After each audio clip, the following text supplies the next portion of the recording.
chat. We're on some nerdy shit today.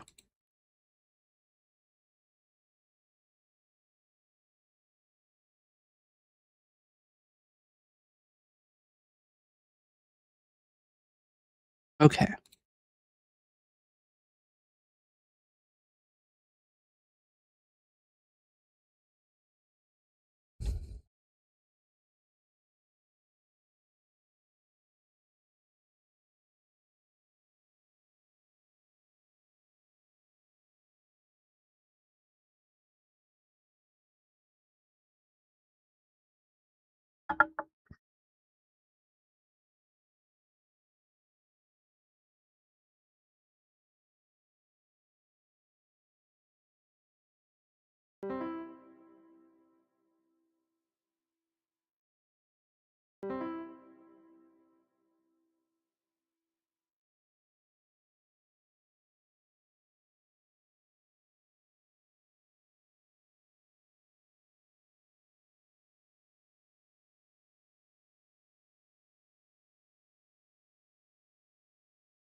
Congratulations, not only on being first, but on a 15 stream streak. You know, everybody says rip sleep schedule, but a sleep schedule is only useful if you have somewhere to be. I do not have somewhere to be. Therefore, I don't need a sleep schedule.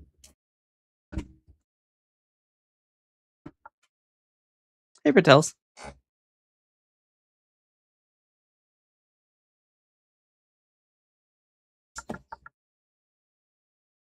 How you doing?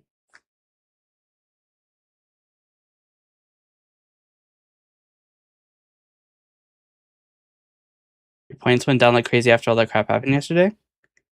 Yeah, you spent a bunch of points. That's how spending things works.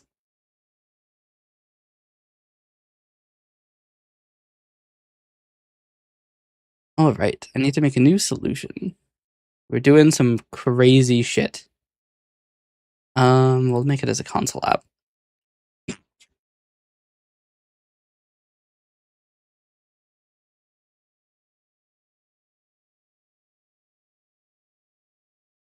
Alright.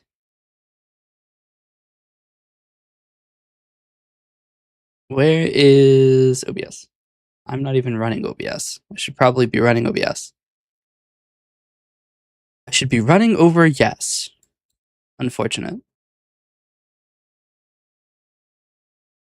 Okay. This. All right.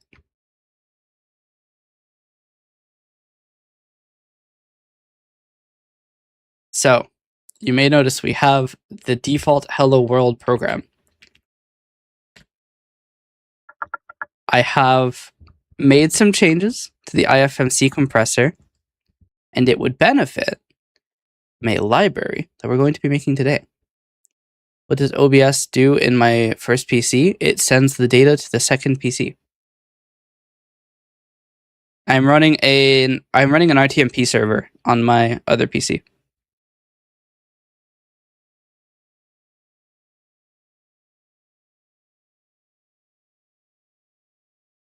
So my first computer is streaming to the other computer.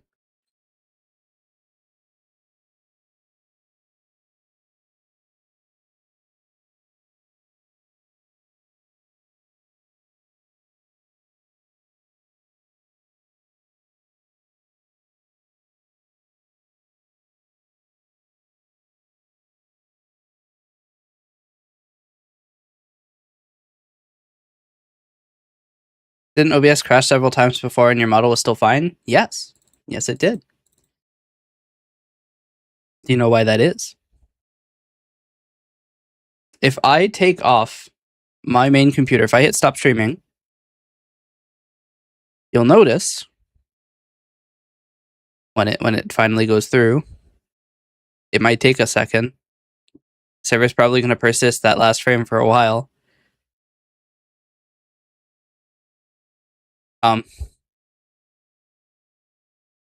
Apparently it stays there forever. Essentially, if I simulate a failure, you'll notice that most of the stream is still working because most of the stream is done on the relay. All of the composition is being done on the relay. The model is being done on the relay. The chat is not. I mean, it's being done on the source computer, but being beamed over to the relay. Same with the voice.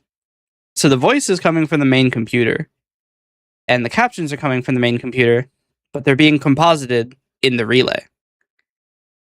The chat composited in the relay. All of the effects composited in the relay. If coalescence turns off, we lose all of the events, we lose the captions, but the voice will still work because that's coming through VB audio matrix and not coalescence. I wish I could put it through coalescence, but I don't have an agent on the relay computer for coalescence. Maybe one day.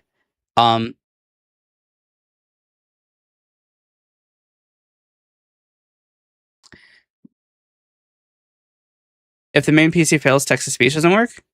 Speech to text doesn't work, correct? Oh, I have to start streaming again. Yeah, the only thing that's really dependent on the source OBS is that scene that you're looking at right now.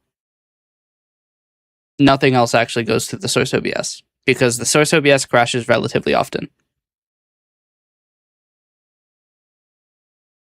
So everything else is done on the relay, which means that the only draw on my computer that OBS has is doing the local composition, which is very simple, and encoding it with an extremely lenient bitrate and sending it over to the relay. But yes, what we're doing today is we are going to create a binary bit depth reducing run length encoder. And that's going to be pretty complicated, but I do have some stuff set up here. So we are going to take, for our first example,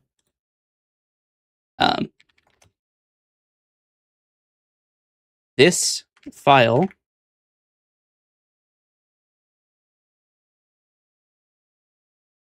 which is the blend shape 0 data from the big IFMC recorder. This data is all 0 and 1s because it is just, is the tracking working or not? for every update on the entire file. And our goal is to find a way to encode this with a generic algorithm, ideally one that would work for any size of input data, with a generic algorithm that we can use on the other blend shape data to better compress it. Lunchtime data, wow.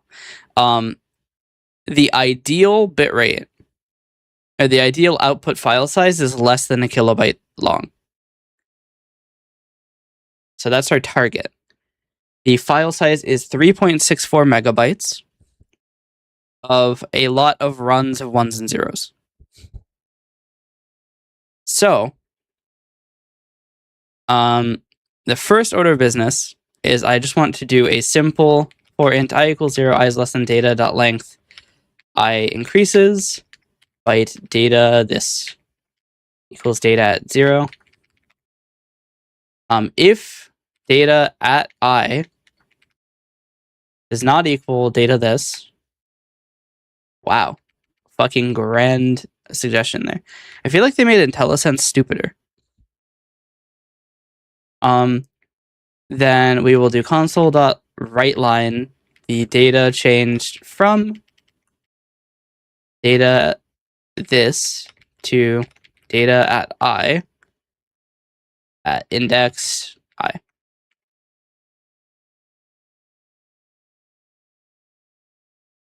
So this is simply going to tell us when the file's data changes. And we have actually a surprisingly long list. The data changes quite a few times. So it will probably be a 3 or 4 kilobyte file. And that was just for me to see. This is not the algorithm.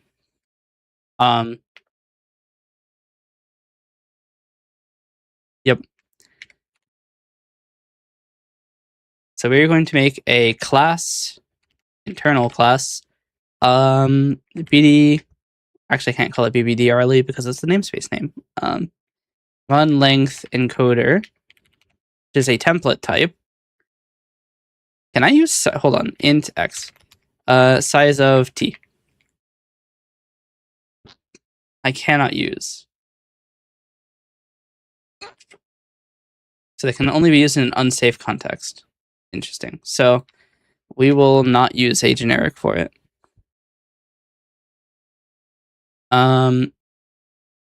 Private byte array data. Do I want to take the data in as an array? It could be a memory stream. I think doing a byte array would probably be faster. Equals an empty array. Public void accept data.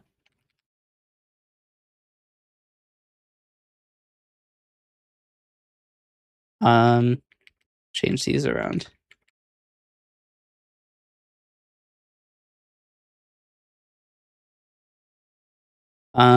Public.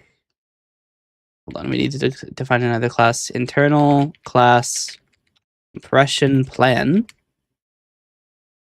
Internal struct. Actually, we'll do class compression plan entry, which will be a bit, or not bit, bit depth equals 8. It will be an int run length equals 0. I will make these public, that's fine. Public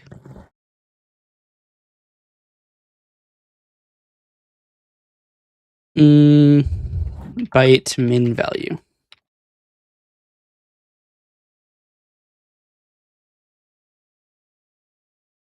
All right.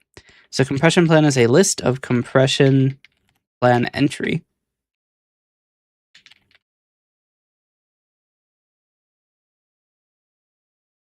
So we will public compression plan, create compression plan.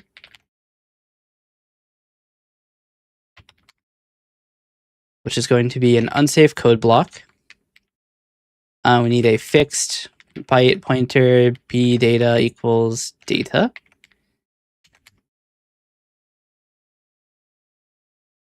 Byte pointer b data end equals data plus data dot length.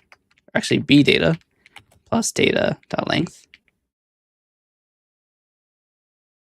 And now what we're going to do is implement the algorithm. So the plan is start with a test where we assume the bit depth of 0, and we're going to try to encode a kilobyte with that. And if that fails, we step up in the bit depth. And then every kilobyte that we encode, we attempt to step down in the bit depth. We're just trying to get a generic bitrate plan. And it should be fast and mostly correct. So that's our plan. So the problem is, can I do an unsafe context outside of a function?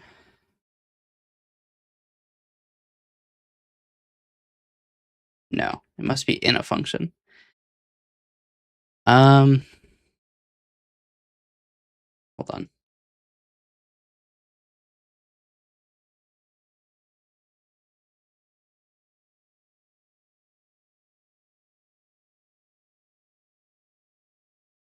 Okay, so I can do internal unsafe class.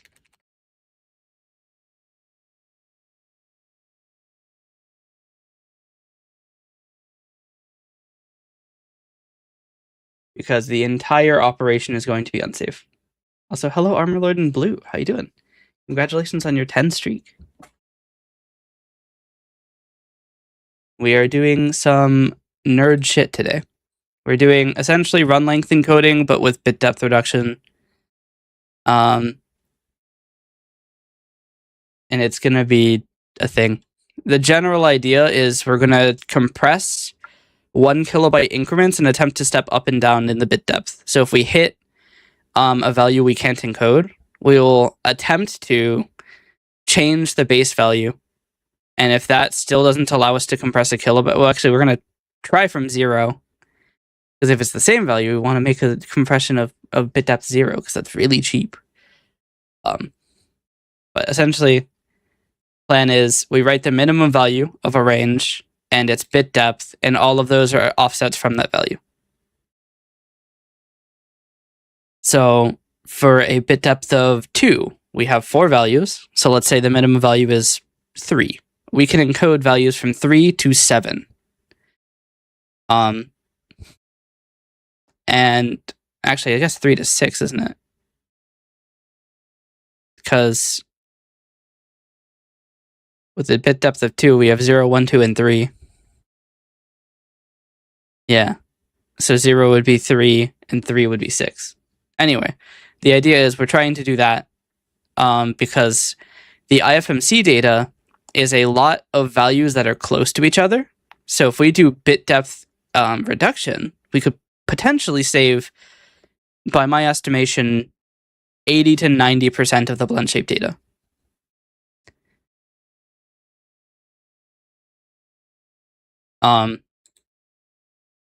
Maybe 70%, but that's still a ton of data compared to our previous savings, which was 12.5%. So now the hard part is we have to create a compression plan by testing out. Can I write byte pointer in the thing here? I can. Okay. So now I can get a little freaky with it.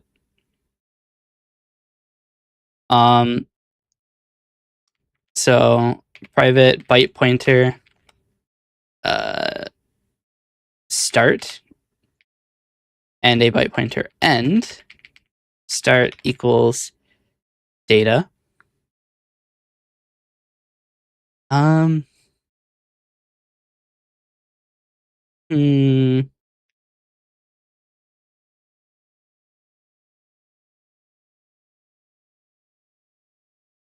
can't do that, can I? It would be convenient to have these available everywhere. I mean, I could change them to be enants, but no, because byte still has to be fixed. Can I fix it here? No.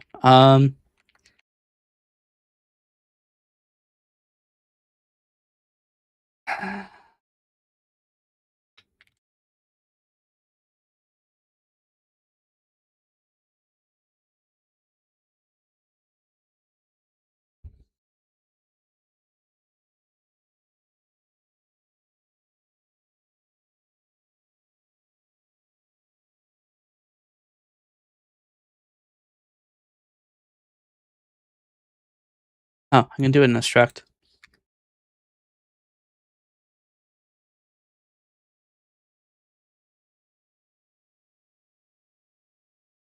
Fixed run length data.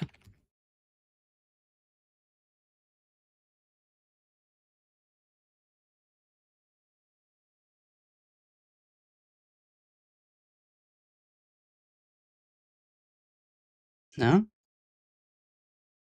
Oh, I have to have the name. Or I have to have the size of it.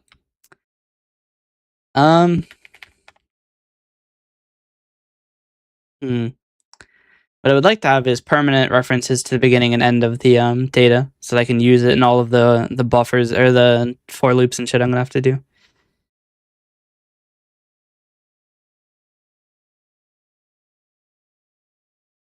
I don't even know how to get an enant from the beginning of an array. Yeah, literally. Shit.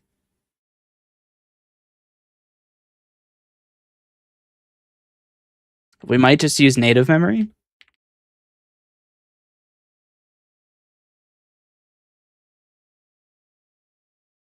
Oh,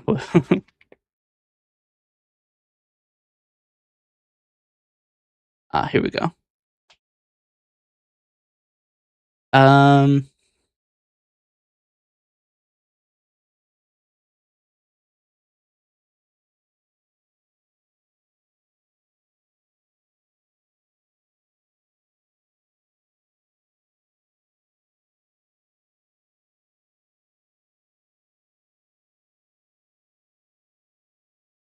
I don't know, like data to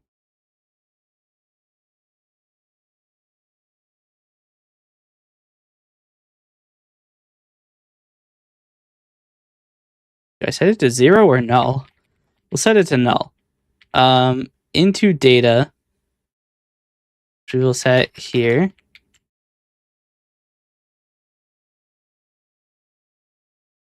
And for the data length.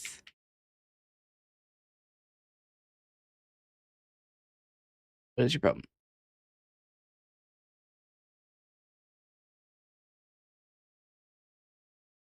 All right, fixed byte pointer x data equals data.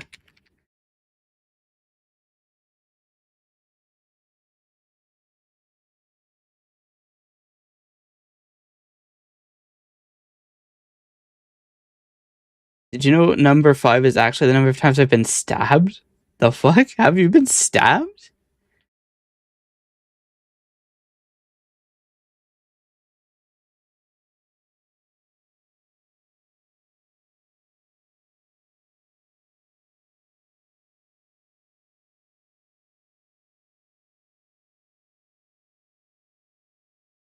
Okay, so we get rid of this.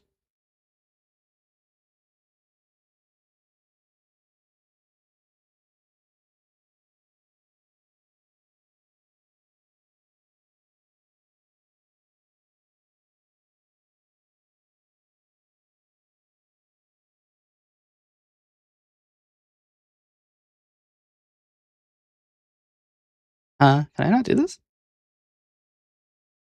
Oh, it doesn't need to be fixed.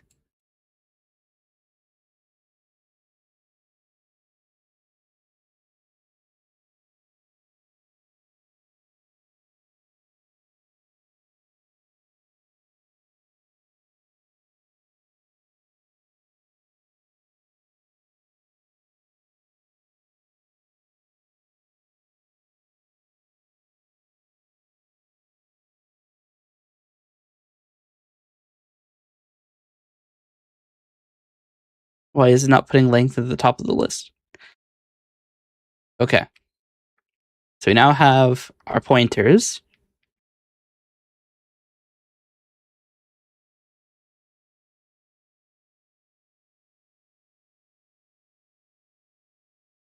Okay.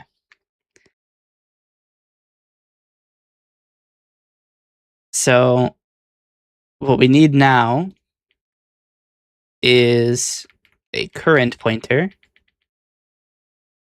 which will get initialized to the start. Public compression plan entry. This probably shouldn't be public. Private compression plan entry. Get minimum bit depth, or get minimum entry. So it'll run from current, which it'll immediately alias to a current equals current. We want to alias it because we don't want to overwrite the existing current variable.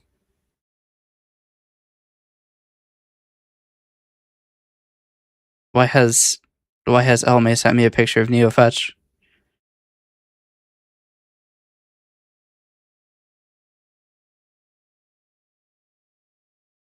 He hasn't included any information with it, so he just sent me NeoFetch for some reason.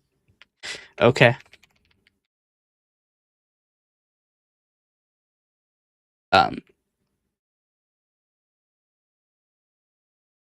So we also need an index.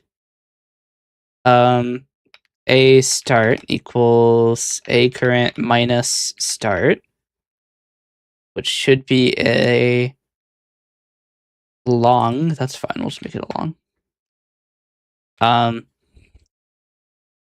And essentially we want to find some bit depth that we can encode a full kilobyte with.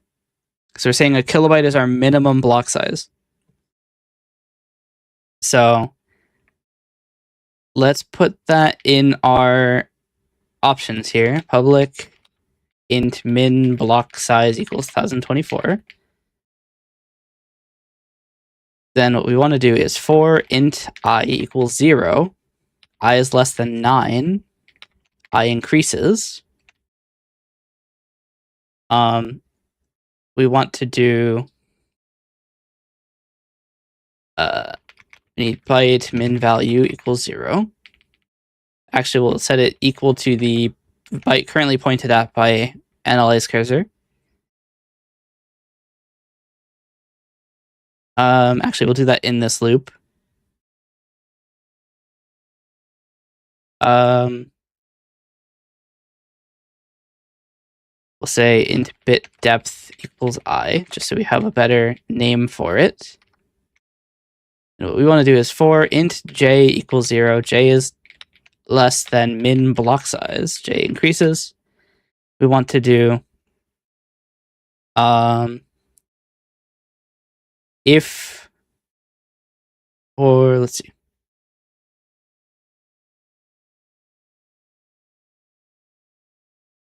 byte this cursor equals a cursor.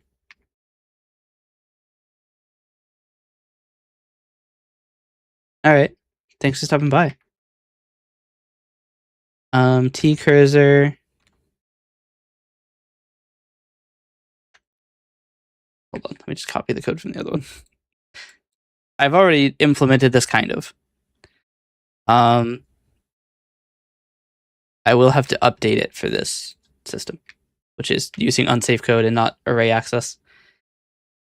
So this is if t cursor is greater than or equal to end, then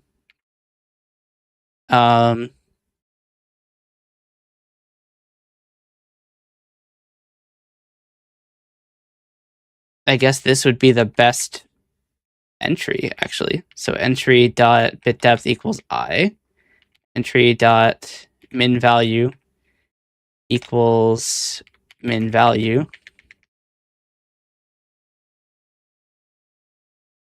Good morning. How you doing? Oh, this is a byte.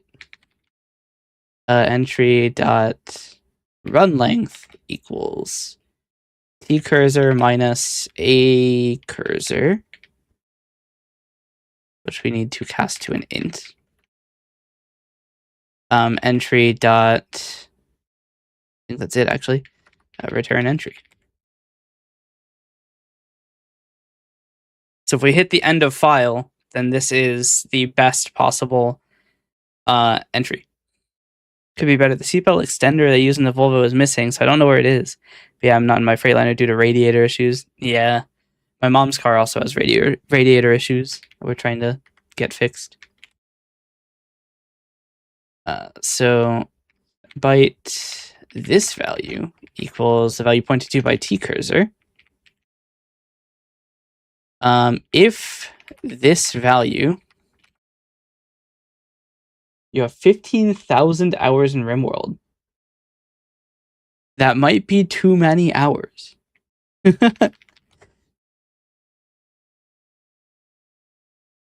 I know a lot of people who really like RimWorld, but I've never played it.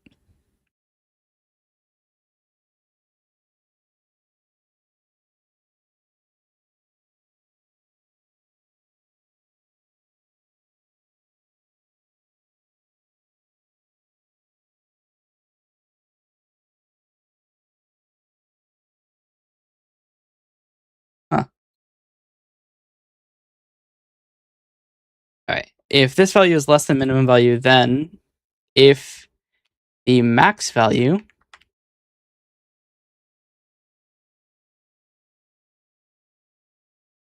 which we'll just quickly do a replace for, and the min value, which is analyze min value, and this value, which is this data,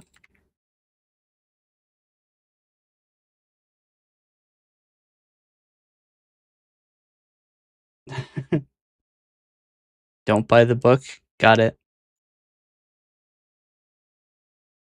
So analyze end index.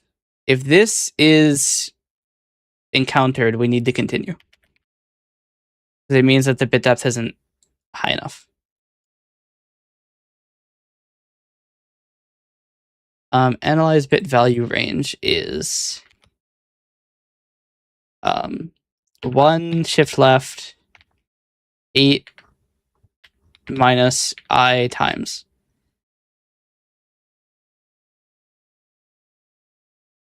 Wait, is that right? Is that right?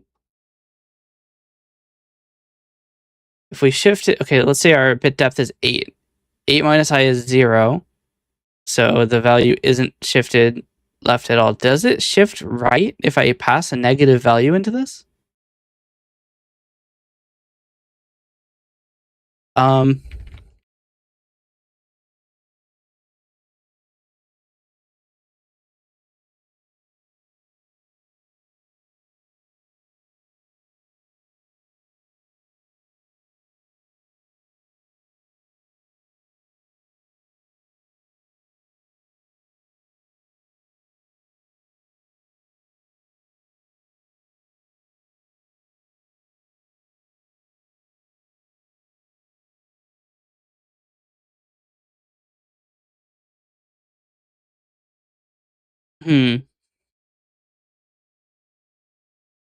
Into PVR equals 0. If I is not equal to 0.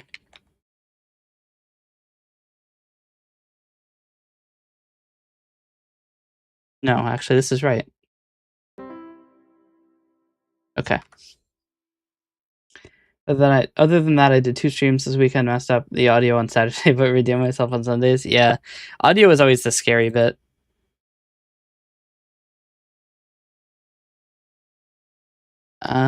We don't have analyze selected value anymore. Then this we do t cursor increases. Okay. So if we reach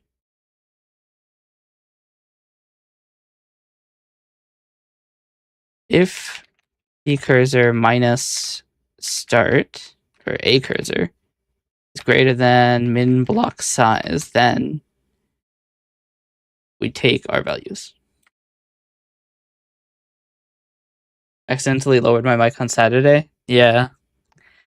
And the worst part is that, like, people won't tell you that you have audio problems. Like, I've gone entire streams where people don't tell me that my audio is completely fucked. This is guaranteed to be true, by the way, at some point. But because C# wants me to do this anyway, bit depth equals 8, min value is 0, run length is min block size. All right. No, it is, yeah. So, for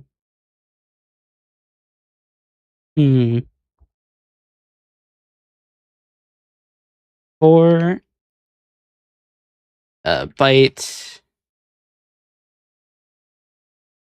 do we have a cursor? No, we don't. For byte pointer AC equals start, AC is less than end, and AC increases by min block size.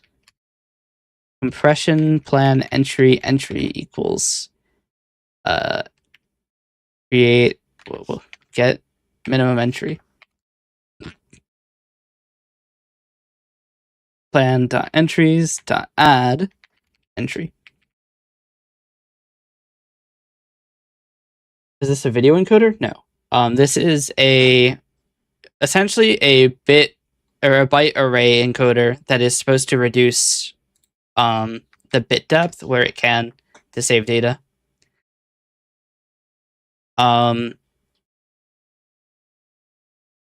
So the question now is, how do we go about making this more efficient? So the first thing that we can do is we now have a kilobyte by kilobyte compression plan. So what we're going to do is for int I equals 0, I is less than plan.entries.count, I increases. If plan at I dot bit depth equals plan at I plus 1 dot bit depth, plan dot entries at I, then we want to plan dot remove or dot entries dot remove at plan or I plus 1 plan dot entries at I dot run length we'll do this in a second. Increases by plan entries at I plus 1 dot run length. Oh, that's not necessarily true.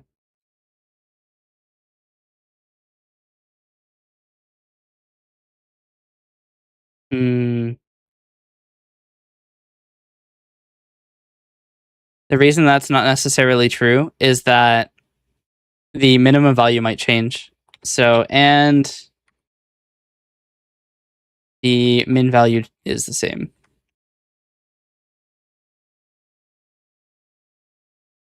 Then this is safe. We can remove the plan at I plus 1 and increase the run length of this. Reduce I. I'm going to have to put this in a try catch. Ooh. Actually, this is an unsafe class. I may not be able to do that. Okay, we might explicitly have to reduce the maximum by 1. Because this will go past. I'm not sure if it does bounds checking in unsafe classes. I'm pretty sure it doesn't. So that will, I mean, I could check. Does C# unsafe check bounds of array? Okay, no. So when you use pointers. Okay, yeah, no. So we're technically using arrays, but I'm still gonna just limit it. Fine. And now the plan is we return the plan, and up here I want to do compression or run length encoder RLE equals new. Compression plan equals new. Or no, equals RLE dot create compression plan. RLE dot accept data of data. And then for int I equals 0, I is less than plan dot entries dot length count I increases. Console dot write line I plan dot entries dot or at I, which I will alias as a dot bit depth for a dot run length with a dot min value. And this should give us the plan for the entire thing. Okay, so it immediately chose 8 for the entire file with a starting value of 0. Slight problem then. Because this should be relatively small input data. It should be like zeros and ones. And it is. Actually, just keep scrolling down. Yeah, so bit rate of, or a bit depth of 8 should not be what it's choosing.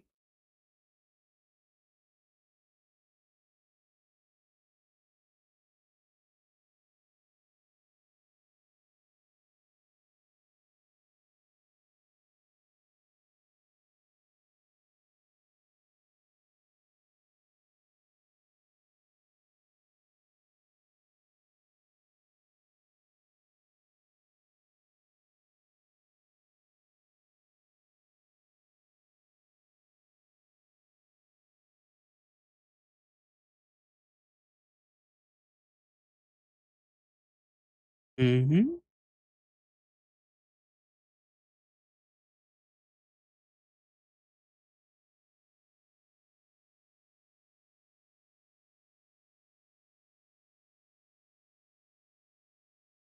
Why is I 8?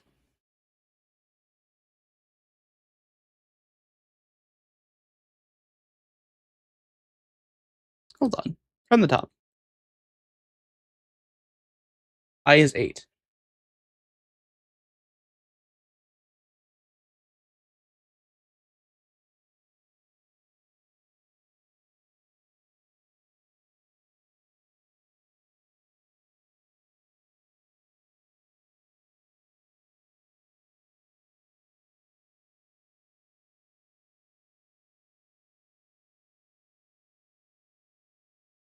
Okay. So that should be working now. We delete all breakpoints. Check the plan. Plan is 0 for, okay, it's still doing.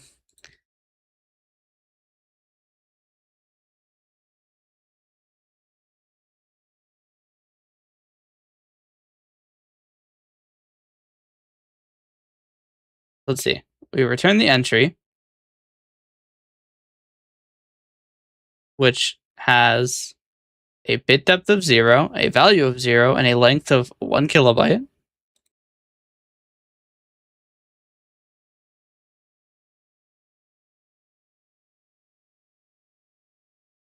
We'll delete all breakpoints. We will run it until this comes in. We have 3,738 items.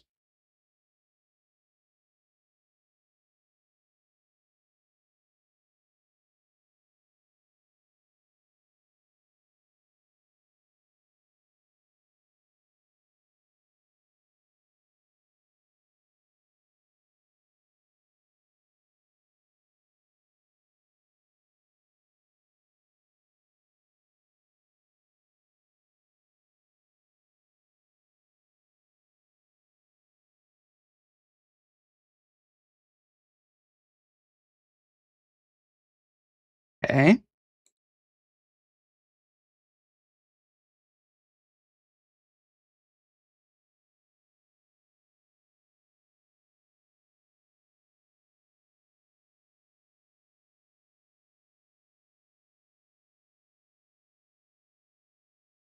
That isn't correct, though.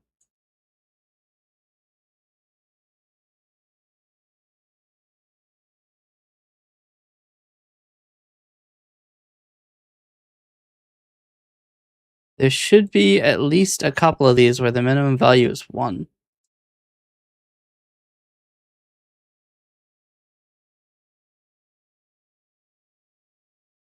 There are none.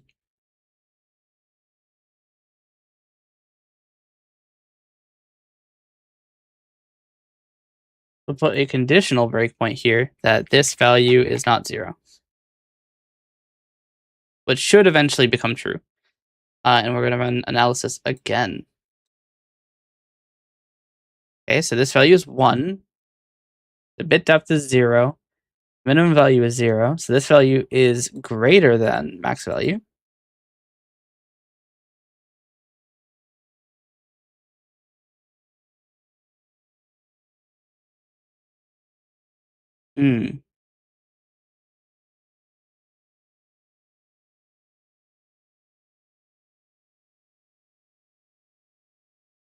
So this is not right.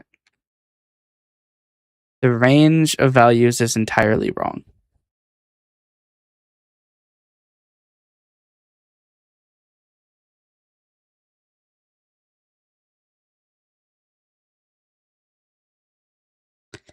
Okay. So it should be 2 to the power of I.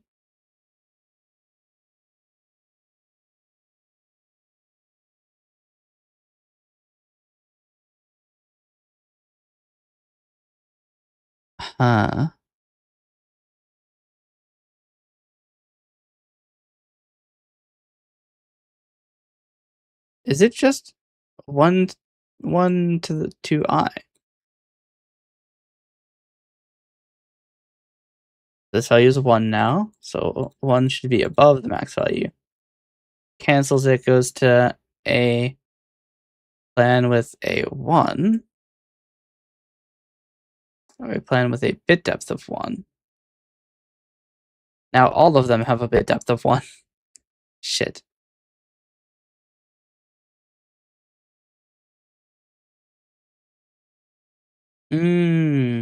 Because this should be backwards.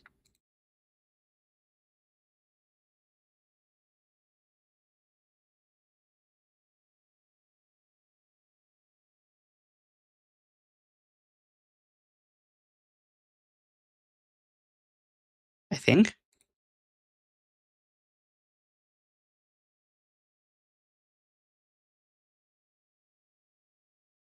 Nope.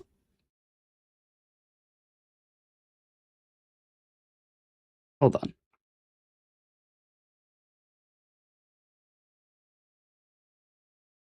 So we want to iterate on blocks first.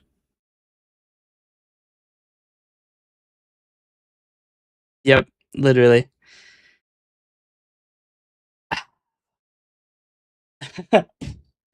So no, because we do one block at a time.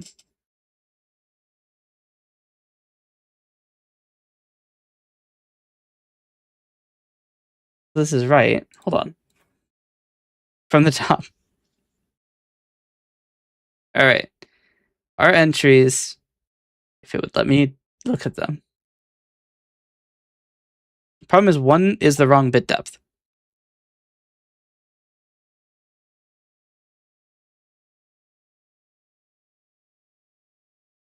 Or is it?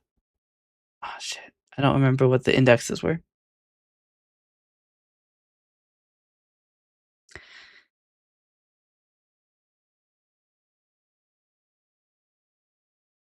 What's the plan? It's just one bit depth, minimum value of 0 for the entire file, which is a valid answer. It's just not the best answer. So we run it again. Plan equals new. I is 0. The first value is a 0, I'm pretty sure.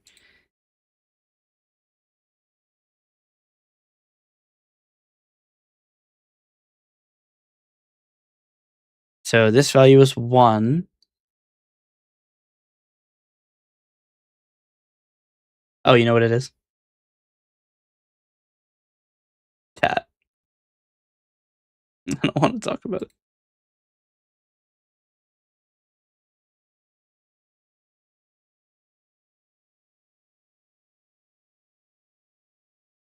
I never increased the cursor, so it just keeps doing the first byte over and over again. Oopsies. Okay, we should now have a complex plan. Okay. We have some ones with 0 bit depth, some ones with 1 bit depth. So when we simplify the plan, we have 1,160 regions for a file that originally had 3,360 regions.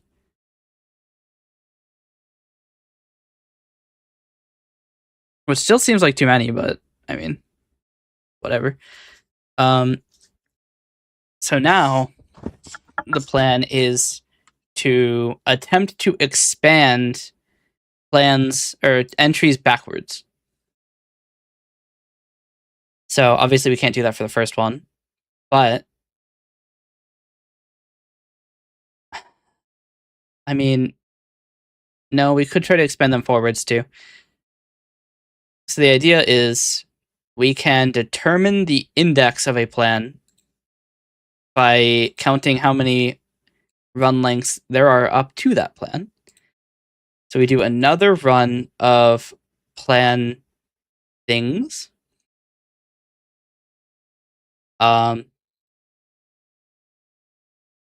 So we will do private void try expand entry forwards. Compression plan entry E. We want a ref compression plan entry next. We want a byte pointer cursor, or we'll call it tcur, which will be the E start cursor, so that it's very simple.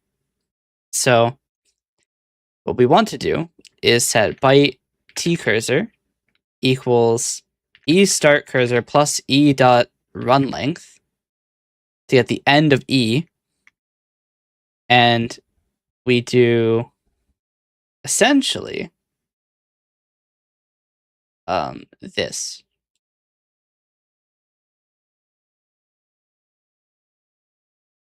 So I want to take this, make it a private bool.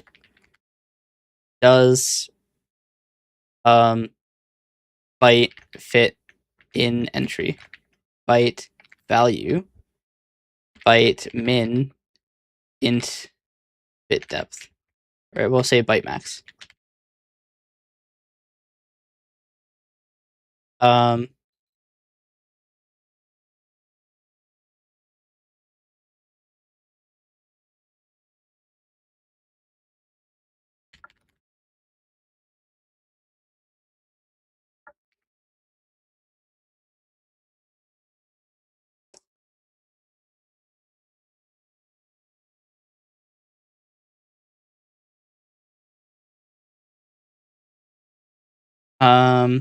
We also need a byte bit depth int pvr equals 1 shift left of bit depth.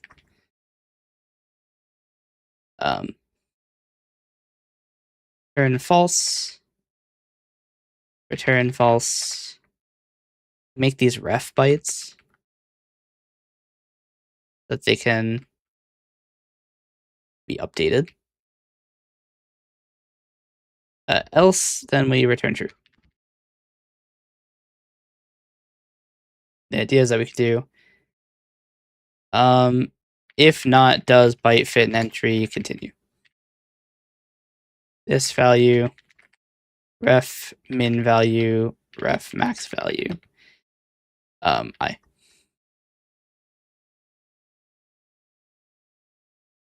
as a byte.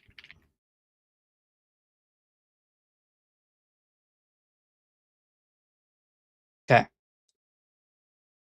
So that solves all of this.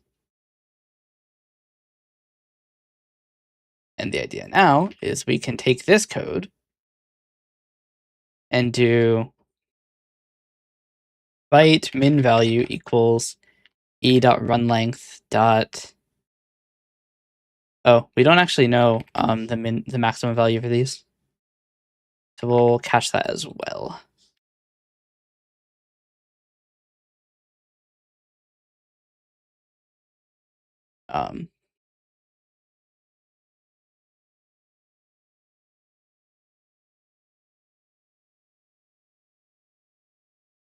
Because this is very important information.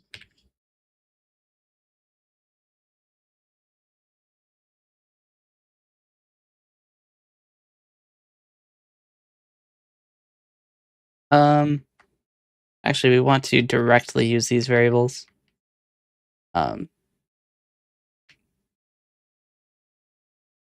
So we'll do for byte pointer t cursor equals e dot start cursor, or actually just next dot e start cursor plus e dot run length. E cursor is less than, hold on, byte this, or e start, or e end equals e start cursor plus e dot run length. Byte pointer next end equals e start cursor, or e end plus next dot run length. So byte pointer t cursor equals e end. T cursor is less than next end.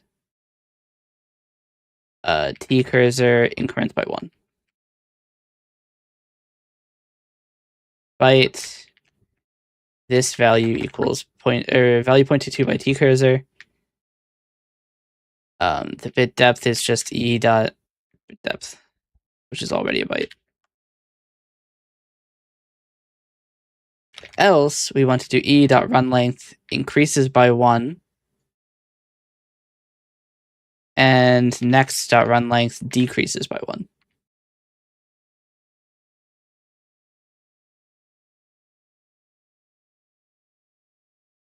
So now we want to do, but we don't have a max value. Max value is 255.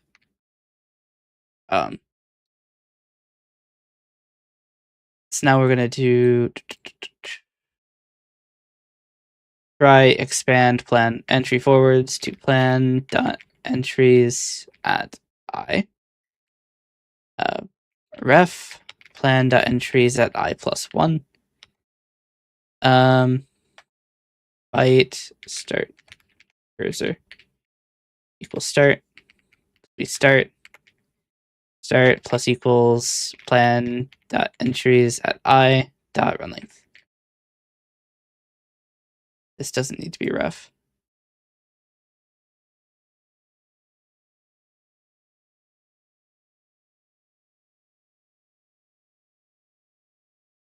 Okay.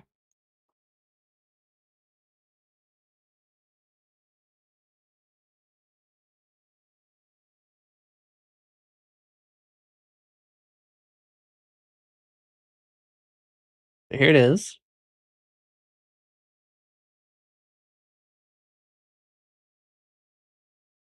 Here we have the what's this?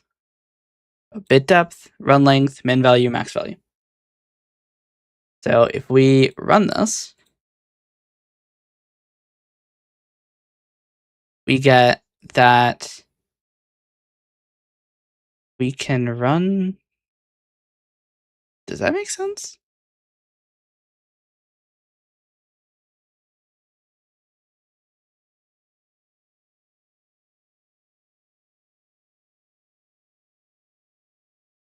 Oh, the first one was a bit depth of 1 is why. So it can actually expand into any of these. So it'll attempt to expand all of them. Um,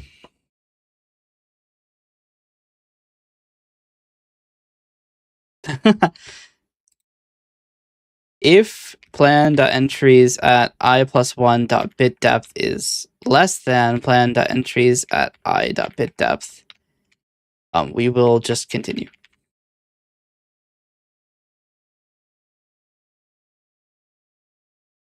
All right.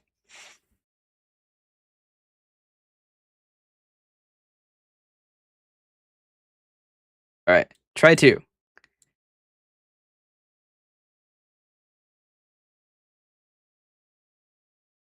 So we will now expect the first one not to expand. And it doesn't. And Visual Studio is about to crash.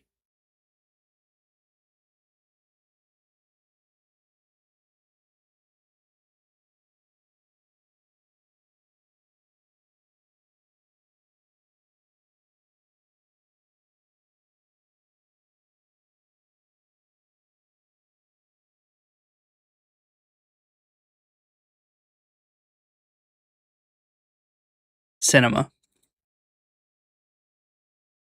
You know what they say? Second try always works. 100%.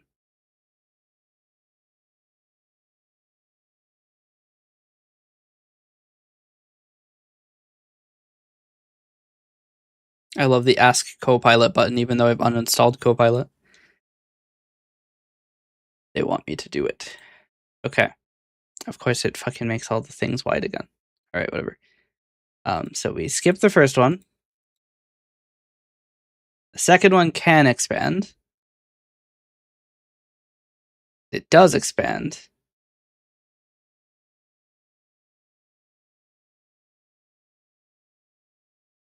That can't be right, though.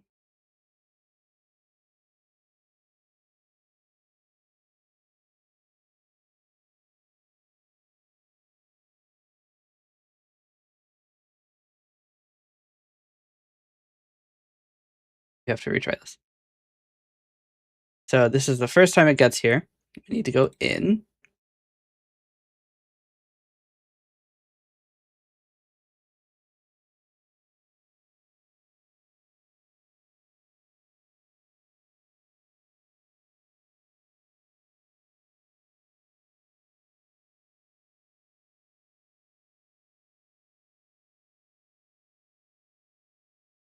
So I want to put a conditional breakpoint that this value equals 0.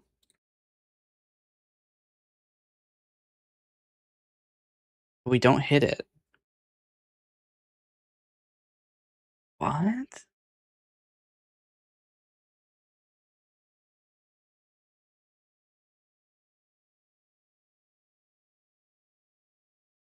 That means that this region is declared as bit depth 1.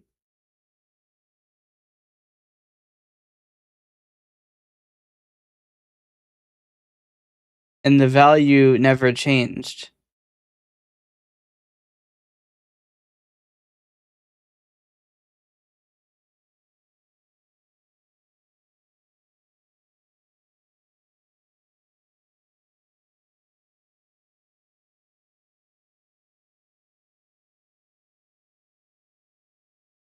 I think I need to open this in like a hex editor.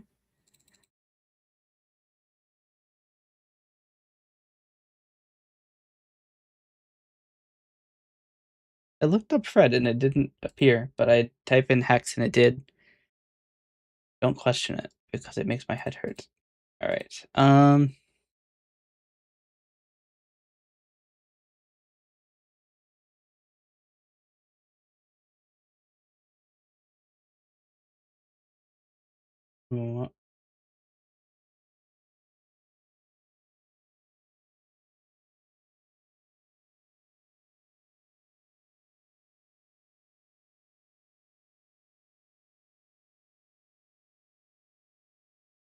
All right.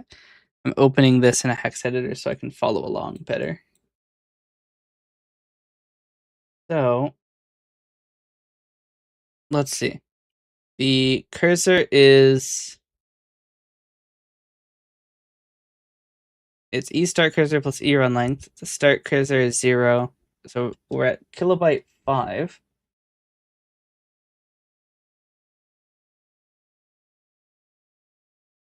So index 5120.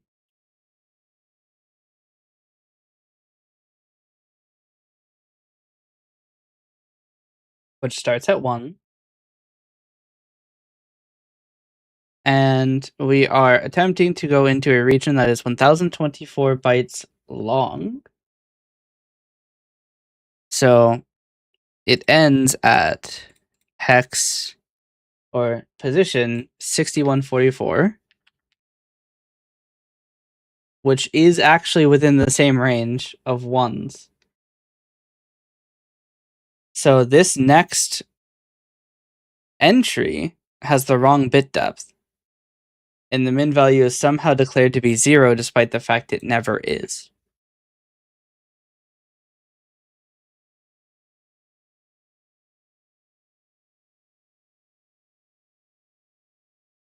So what I want to do now is let's stop immediately after we obtain the original plan.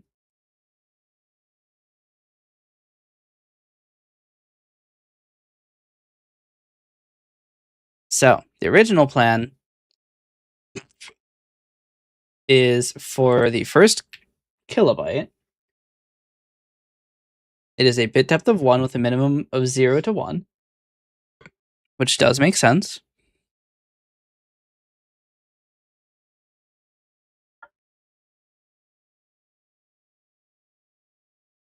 So for the next hex 400 bytes,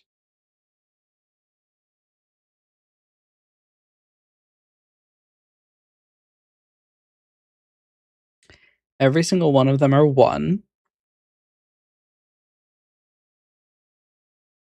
But they have a declared bit depth of 1 when it should be a declared bit depth of 0. Okay. How's my progress been? It's been alright. I don't think there's a 0 in this data.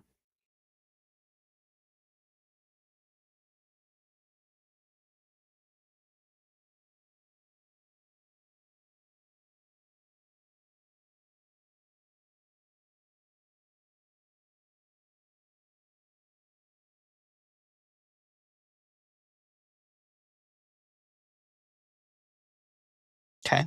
So what we need to do then is restart it. So the first entry, the bit depth of 1, which we expect. There are some zeros in there. Second one, cursor should be slightly further than start, but it isn't.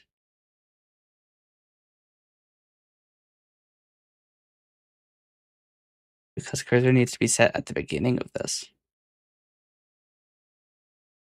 So it's one update behind is why.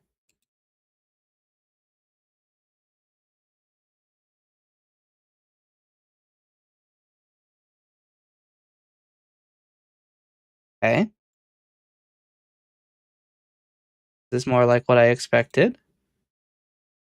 We compress all of the like regions. And now we try to expand the regions. The region 1 is bit depth of 1. So it will be skipped, and it already has been. We're at I equals 1. So the next region of zeros, or next region of 0 bit depth, so from hex 400 to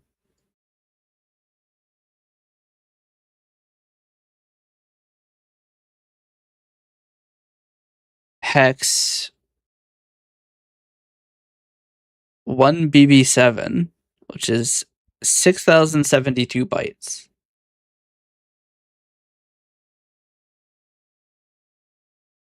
If I skip this, we end up taking 6,144 bytes, which is wrong.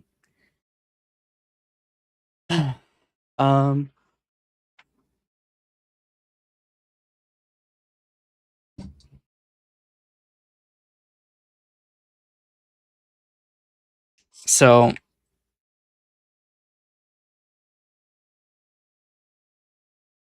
that is offset 7168, which does end in a stream of zeros. So this is incorrect. Need to restart again and come into here. End is start cursor plus run length. Start cursor could be wrong. It is wrong.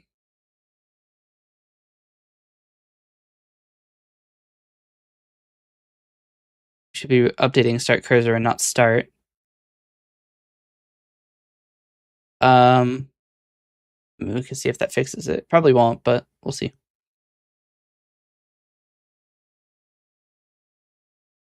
Nope. Okay.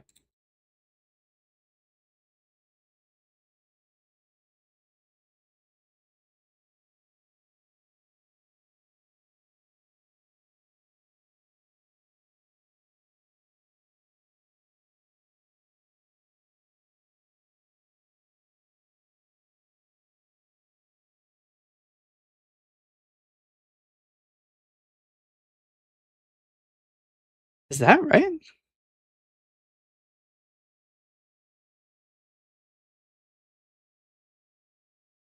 Yeah, it is. Okay.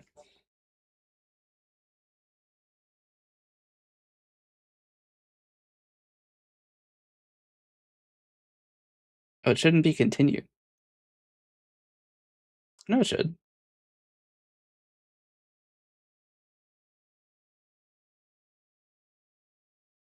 So do a conditional breakpoint that this value equals 0, which should be hit, and is not.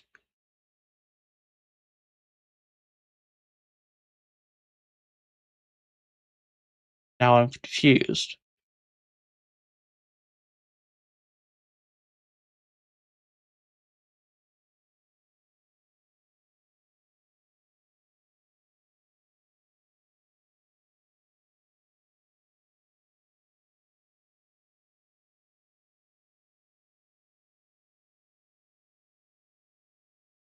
I forgot that was a conditional breakpoint. Let's put a breakpoint here, a normal breakpoint. T cursor is 440. Next is 441.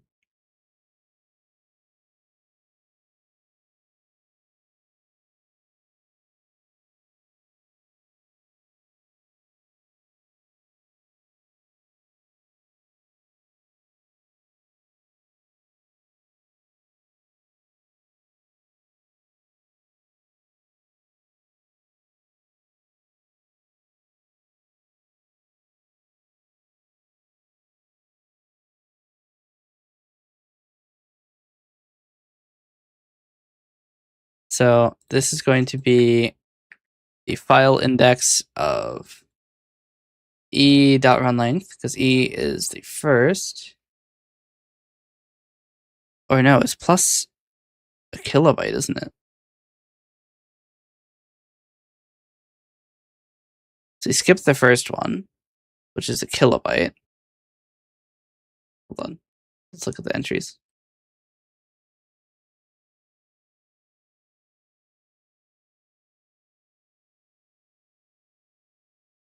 Yeah, so we're at index 7128.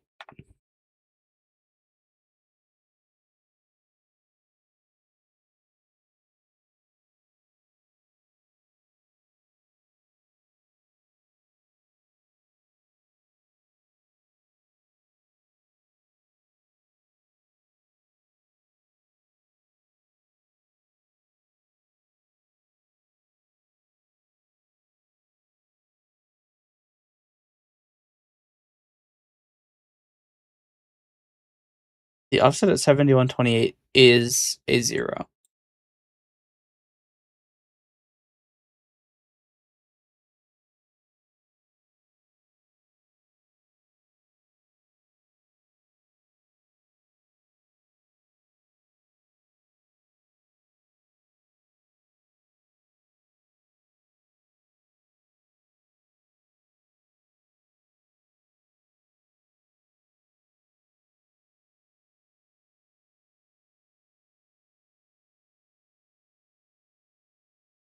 Hmm.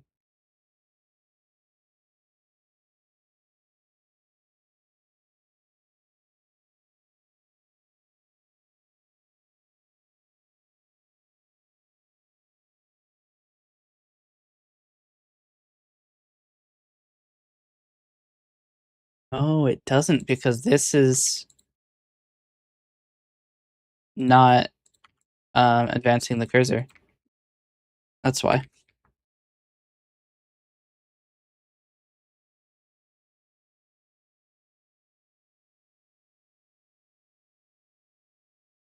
I hit step in and it moved me to the next one.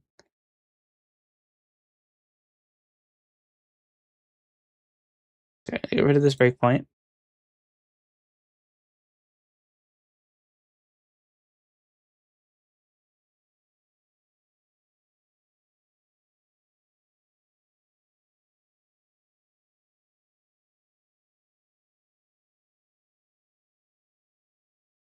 Okay.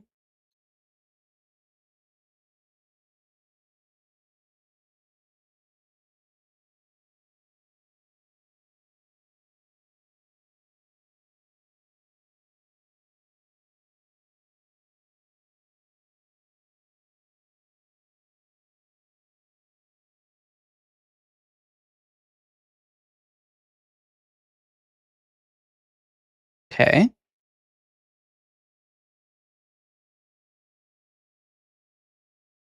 So we're trying to increase the width of as many ranges of 0 as we can. It looks like that's gone pretty well.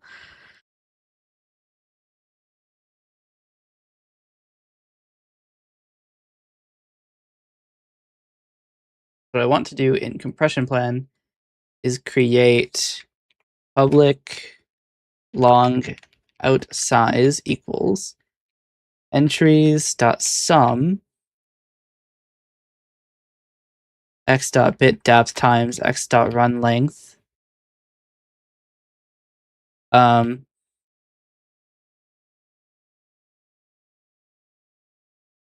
plus that modulo 8 minus that modulo 8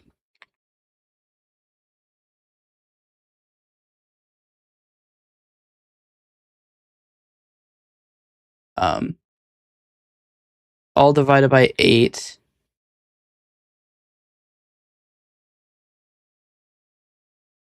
plus 6.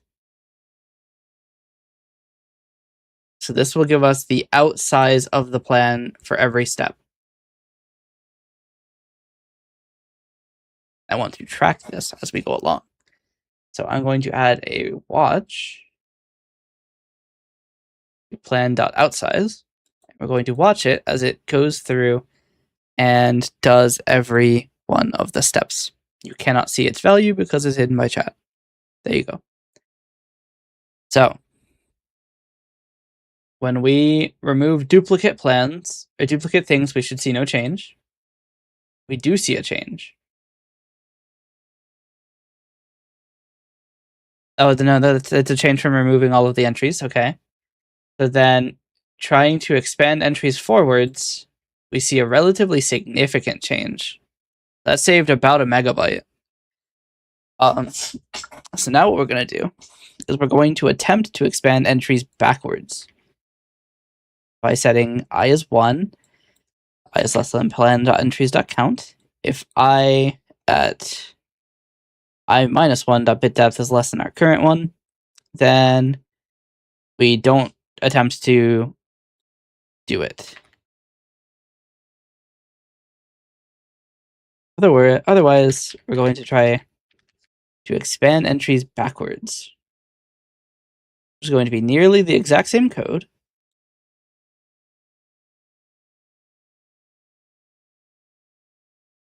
we're going to call this previous. So byte previous end equals e start cursor minus previous dot run length. Going to do t cursor equals e start cursor. T cursor is greater than previous end, and t cursor is lowered by 1. And in the case that that is true, previous dot run length is reduced by 1, and our current run length is increased by 1.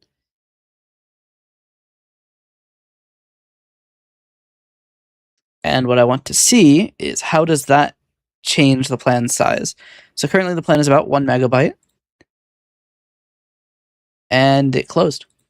How rude.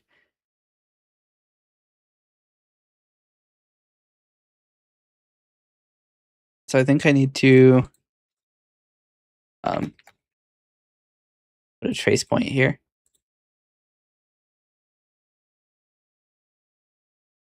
Or Visual Studio could crash again. Okay. Rude. Here. Do it again. So we're down to 178 kilobytes.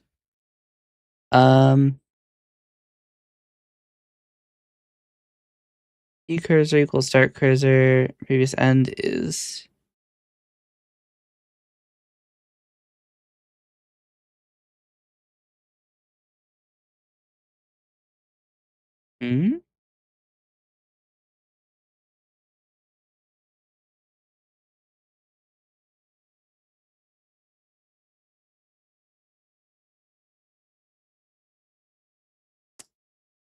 How did we read below the end of the array?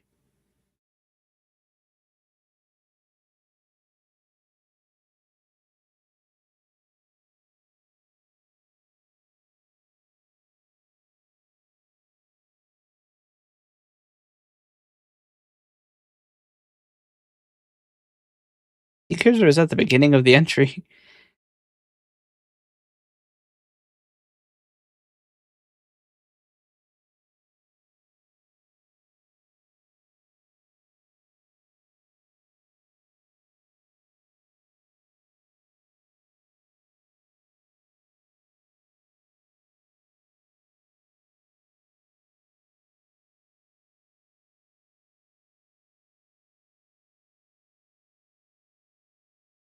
I don't understand why.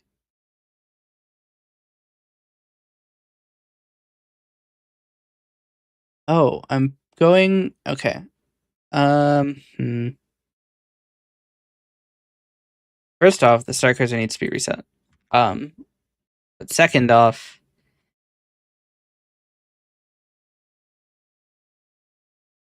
start cursor equals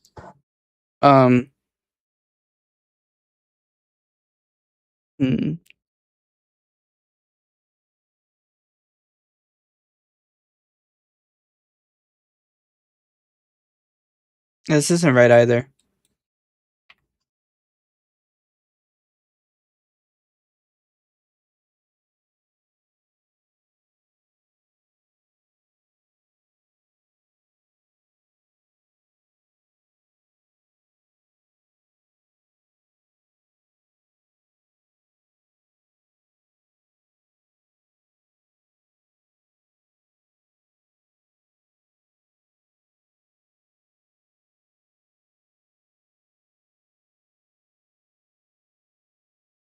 Okay, that should work, I think. So 100 kilobytes, 44 kilobytes.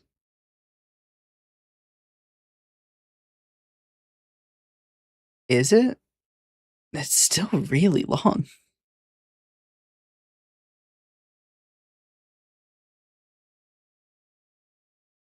We could attempt to reduce the bit depth too. To recheck the range to make sure that it can't be re-encoded as 0 bits instead.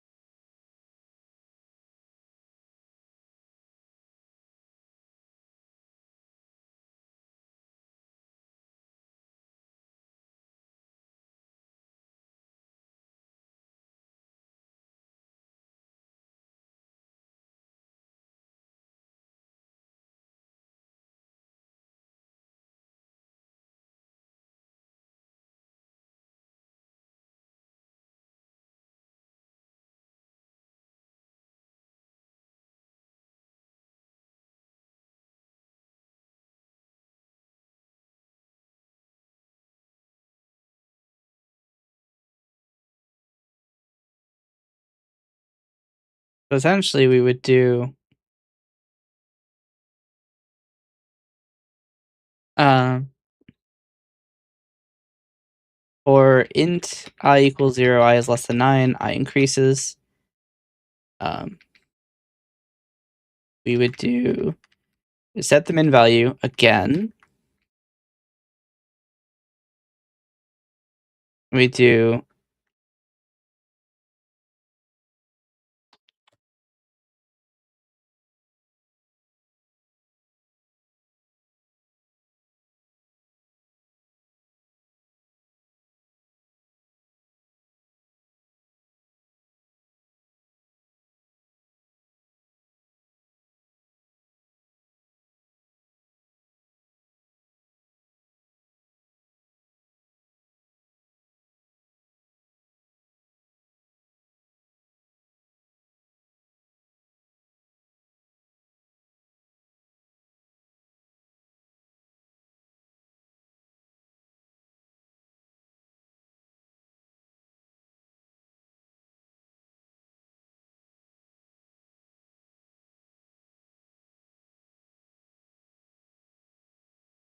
yeah, we're gonna unalias these.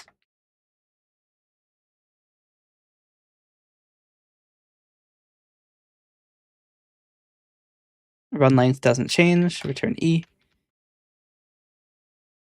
Oh, actually, no, nothing changes.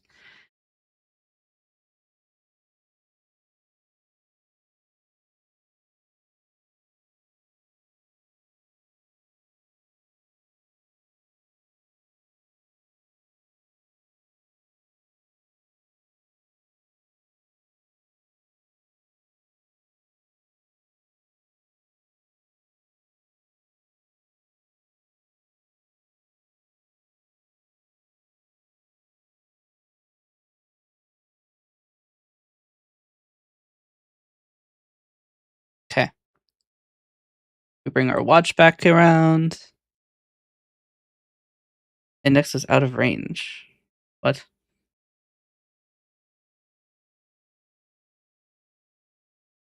I think it's not rebuilding the projects. Or it's like partially rebuilding it. It's doing something wrong. Okay. It got larger? What?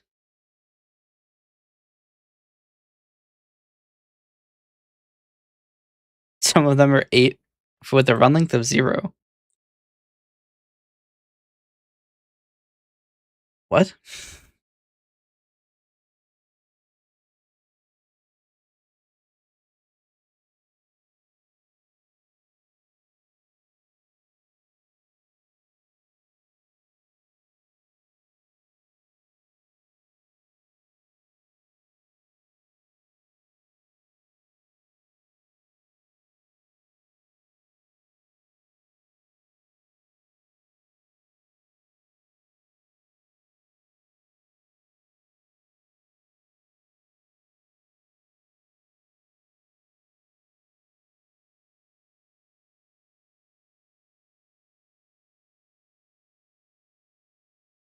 Cannot apply changes. I didn't make any changes. What? All I did was open the entries list.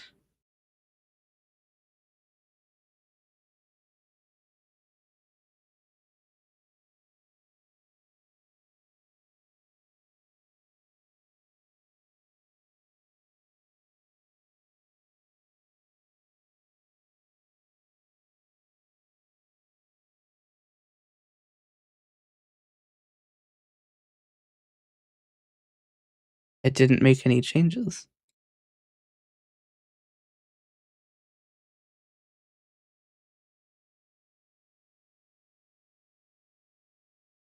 Okay, we'll just disable hot reload. It wasn't working anyway, so literally no loss. Okay. Let's expand them forward, expand them backwards. So there's a lot of ranges with 0 length.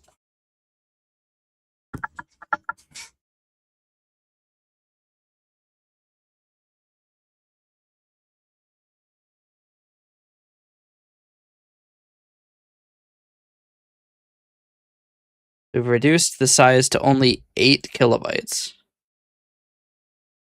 But we can get it even lower by removing all of these ranges with a 0 length, which still costs 6 bytes to write. Also, there are a lot of contiguous ranges with the same values.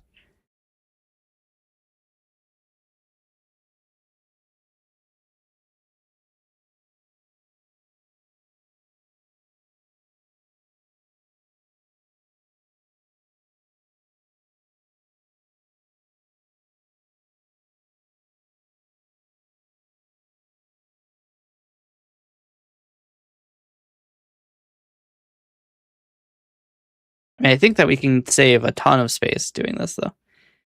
So let's see. So we're down to 178 kilobytes, 44, 8 kilobytes.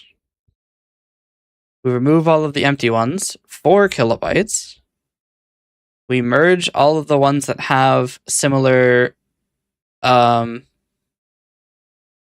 values, which is surprisingly, there's a lot that have the same values. So this would merge all of them, end up with a very short plan.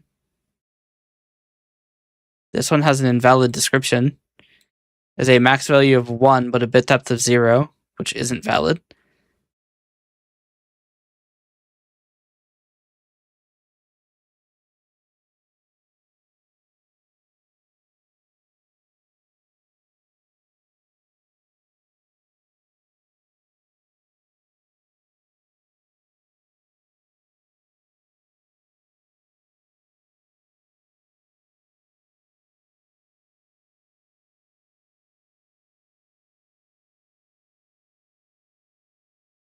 Oh, that's why that happened before. Because this doesn't actually return.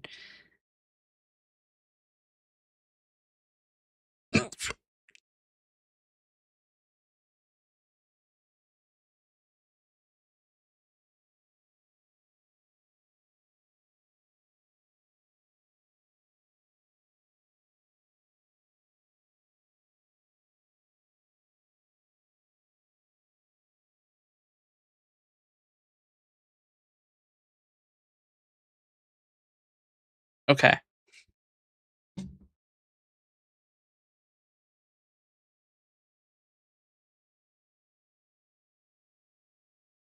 So 1300 bytes only.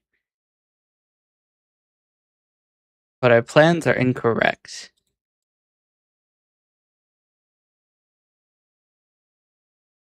And we calculate entry bit depth did not actually work.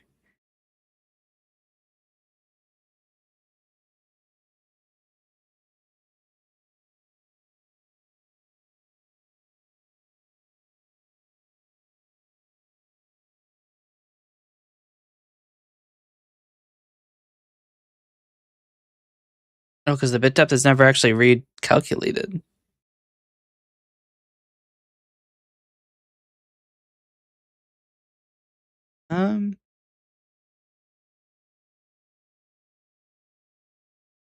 The first few bytes are zeros, aren't they?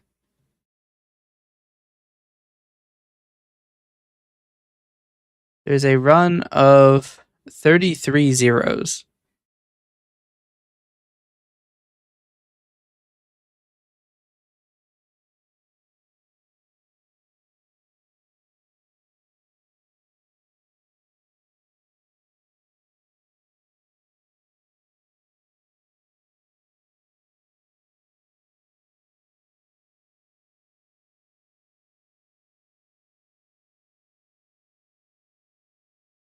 Okay.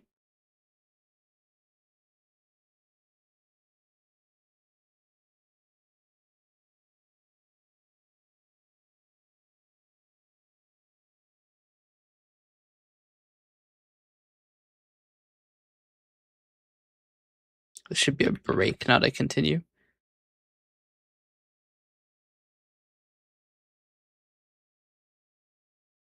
So the first range, which has a declared bit depth of 0, is now done here. Failure was true again. Because this should be I and not E bit depth.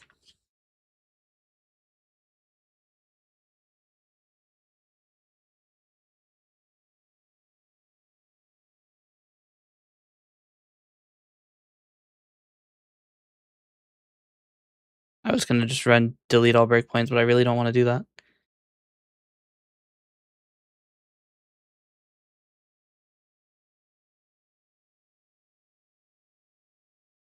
Okay.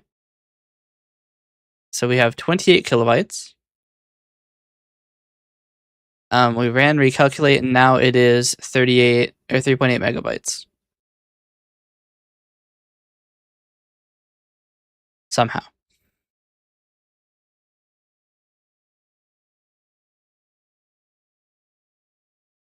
What?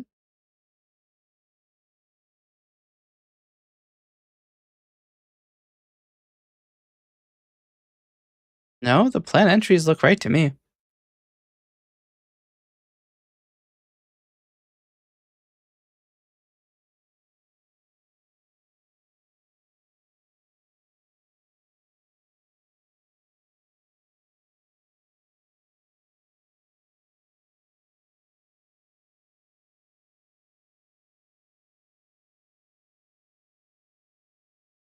Oh, because the calculation is entirely wrong.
Okay.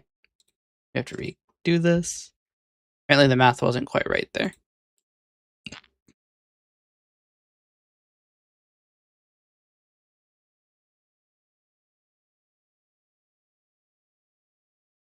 Actually, I want to see these values as we step through. So now it's 145 kilobytes, 143 kilobytes, 22 kilobytes, 5 kilobytes, 4 kilobytes, 4 kilobytes again, 3.5 kilobytes, and then 477 kilobytes somehow.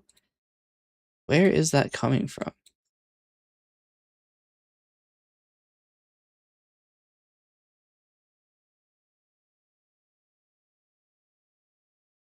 Oh, you know what? We should probably recalculate and attempt to reduce the bit depth before we try to expand the entries.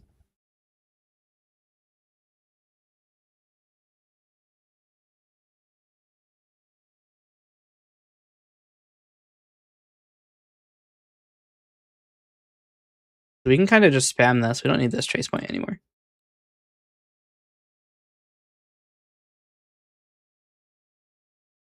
Because the problem is it's expanding into regions with bad information.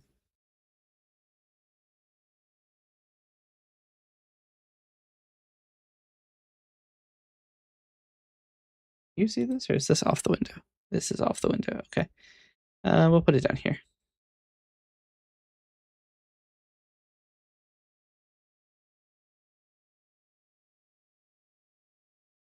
The depths don't change. Lower, lower, lower, lower, lower. And it still goes higher.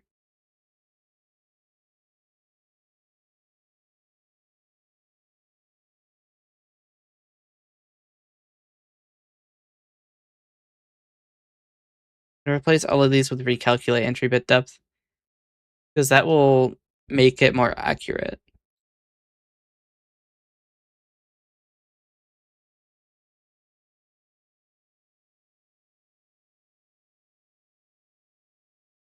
Why is that happening?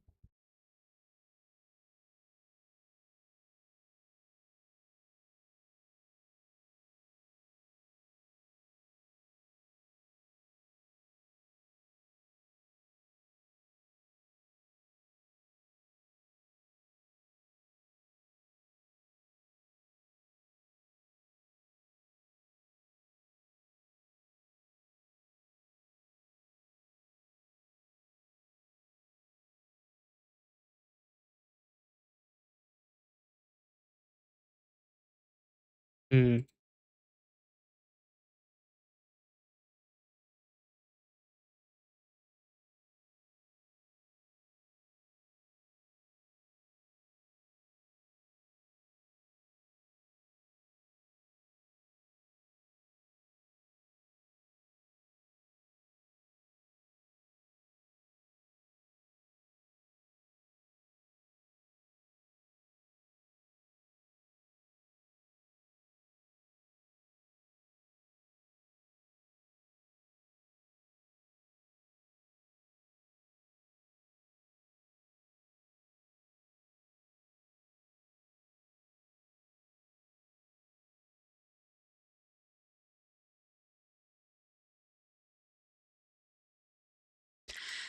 Trying to think of the best way to do it, because ideally, I mean, we could do something as little as doing a single, like the block size lower should make a better output,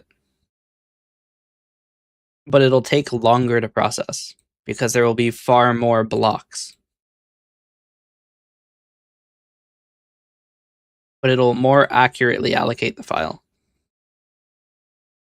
Or not. It's still 400 kilobytes. I mean, theoretically, I could do a block size of 1, in which case it'll always have a 0-bit depth. It'll take forever to calculate, but it should theoretically be very accurate.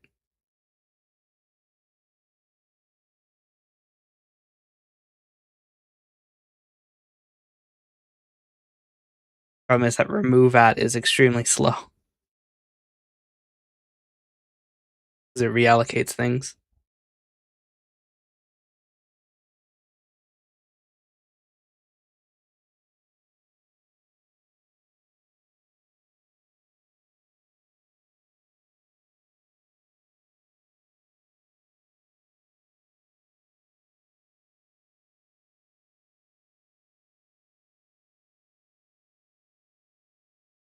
Yeah, we have 3.8 million entries.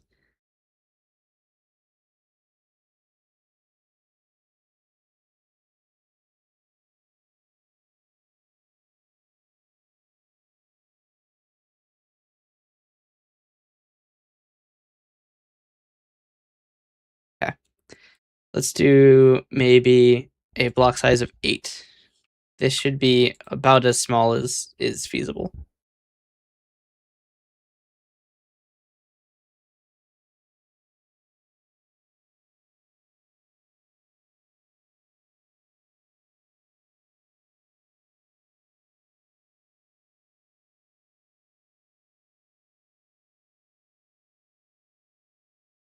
Okay.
Mm.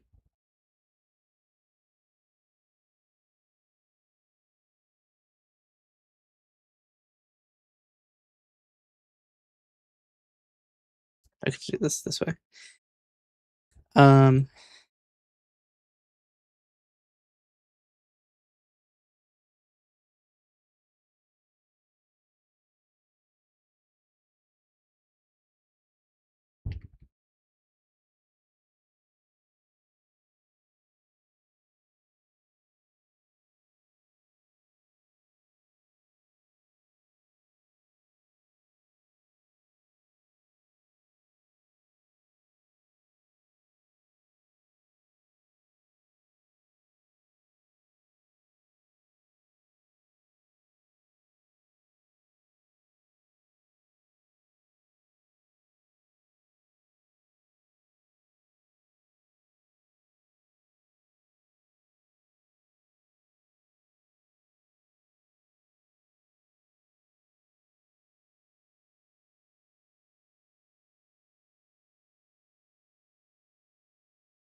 do um consolidation round.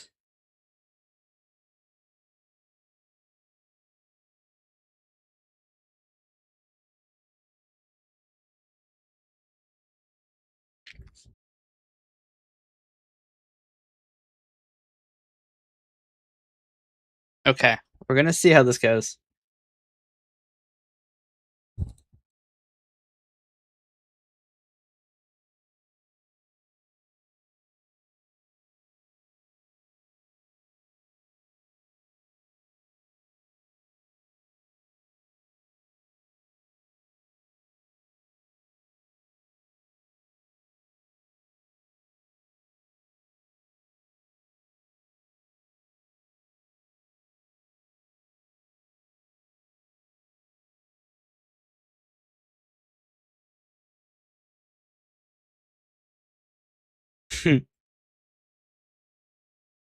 That didn't work.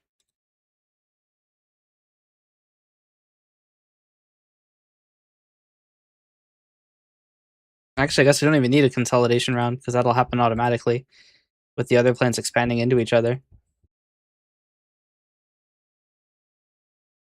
That's just not necessary.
Hmm.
So the plan here is we're going to try to determine where an entry doesn't have,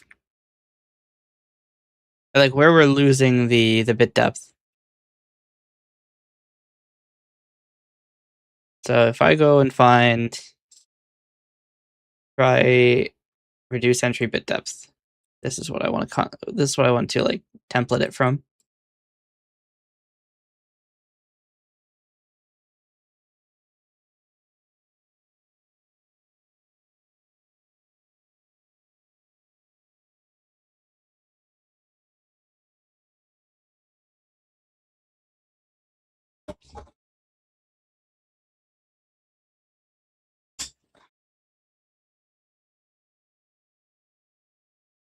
So what we're going to do is if failure is true,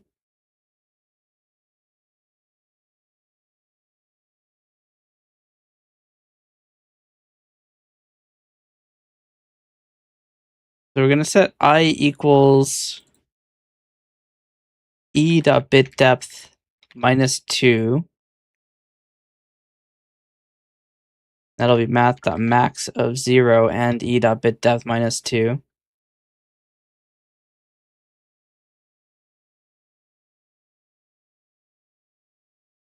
We'll do minus 1.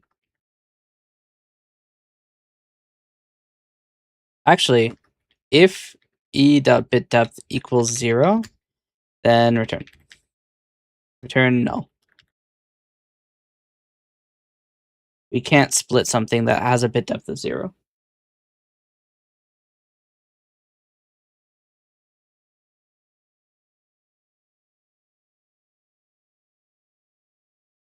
Actually, another thing we could do is revalidate it too.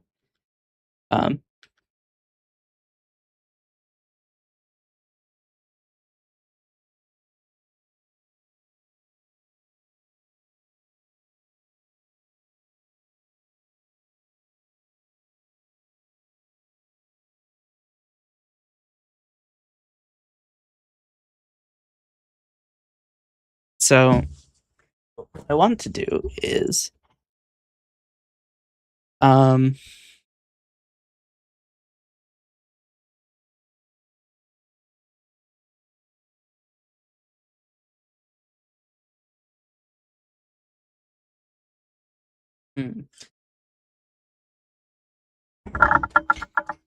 see what would be convenient is if we had a way to split an entry into multiple different sub-entries.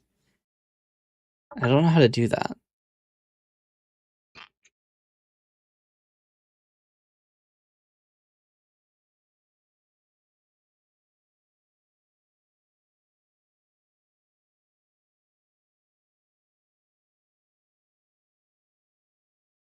Because the thing that I'm thinking is that for very small entries, or like entries that have bit depth 8, this would be worse.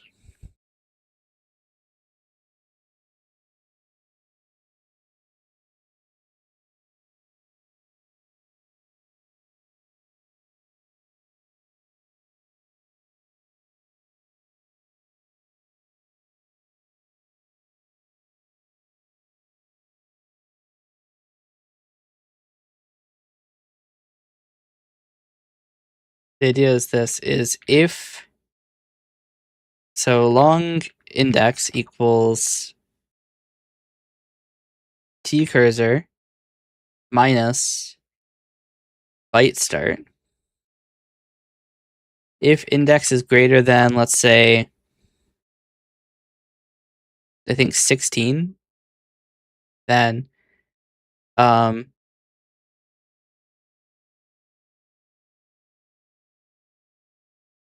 return new compression plan entry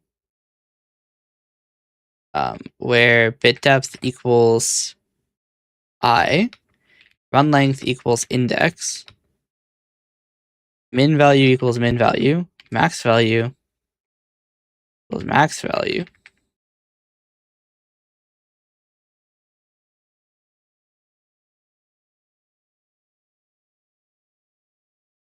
And then E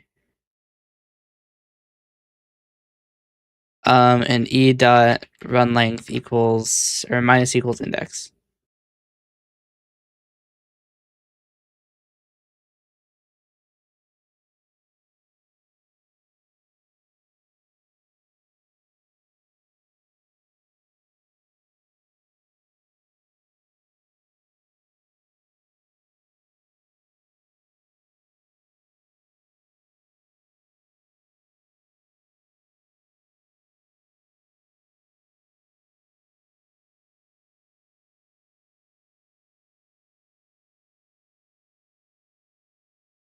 Okay.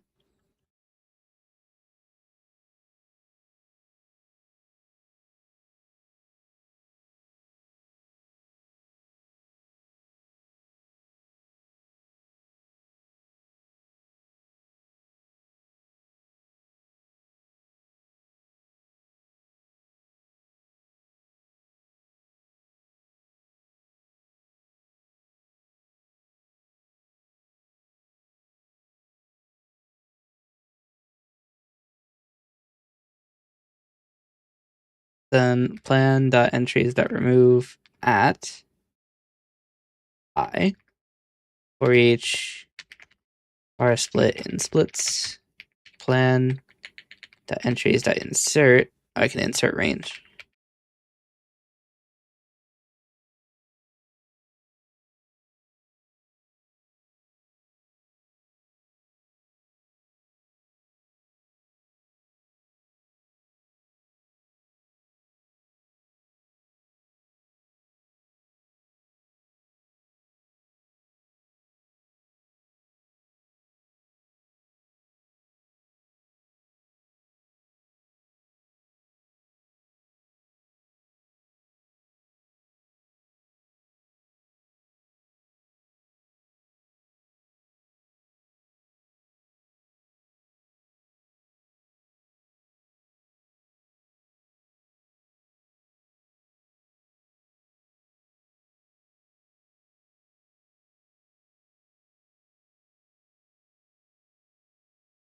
Hey, are you a femboy? No intent to insult. I have no idea.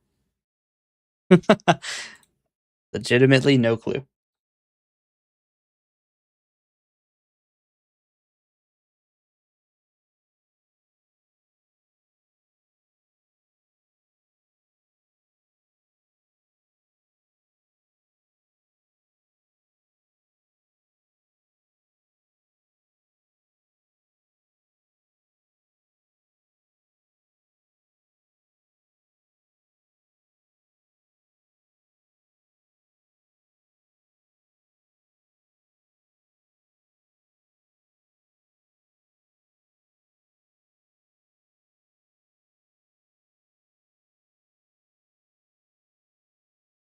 Okay.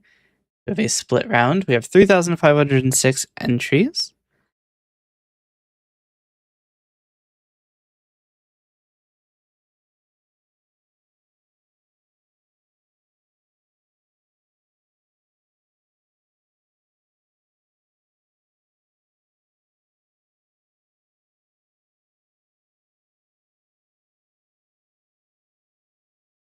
I don't know.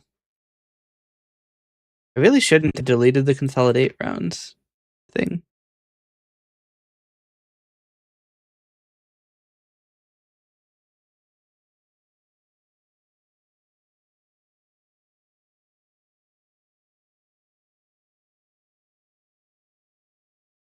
Hope that's not it.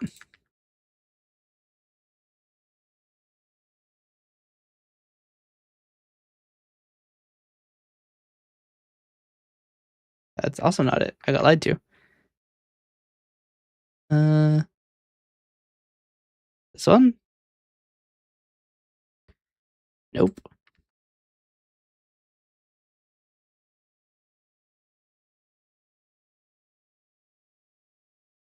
Nope. I don't think I have it on my cursor anymore. Oh wait, it might be this. Yeah, that's at least part of it.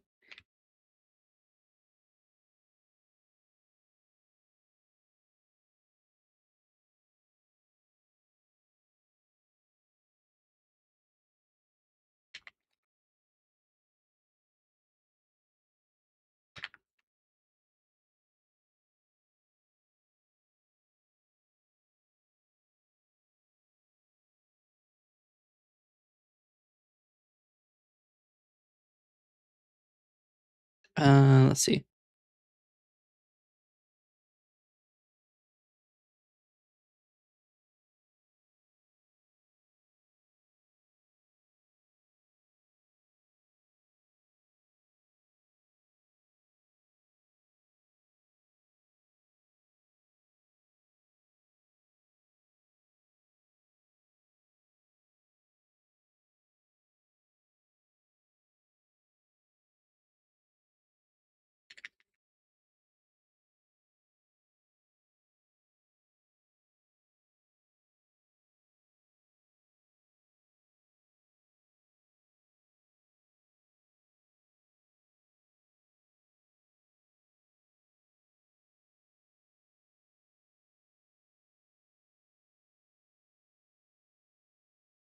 Okay, that should work.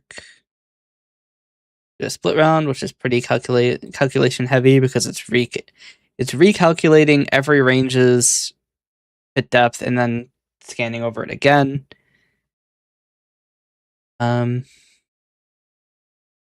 Taking a fucking long time to do it too. I mean, to be fair, there's probably a billion plan entries here. Oh wait.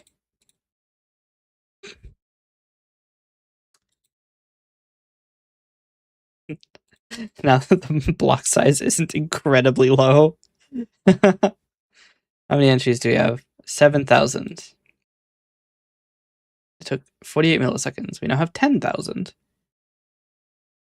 Our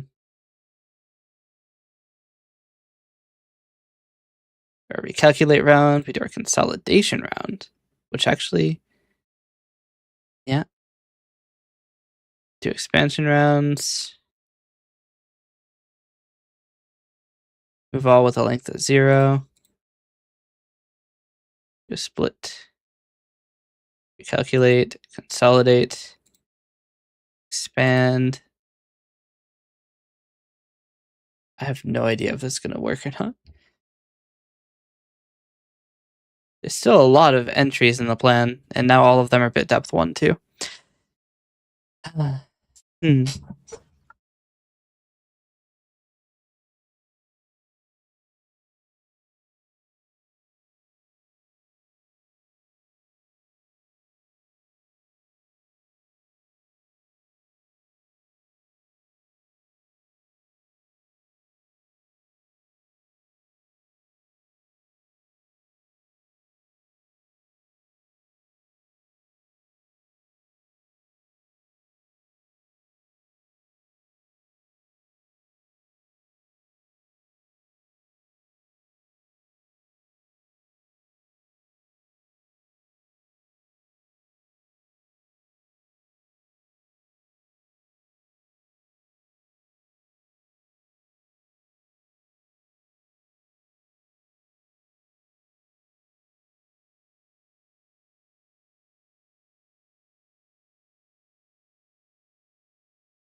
Let's see.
Okay. Then,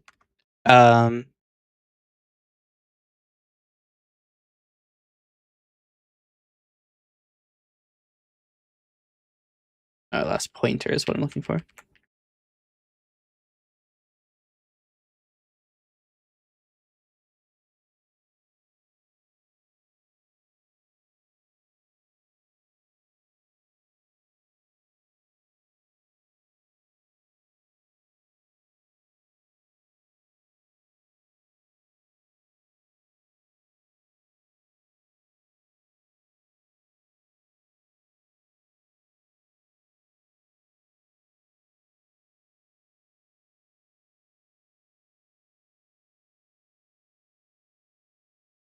Okay. This should be incredibly accurate.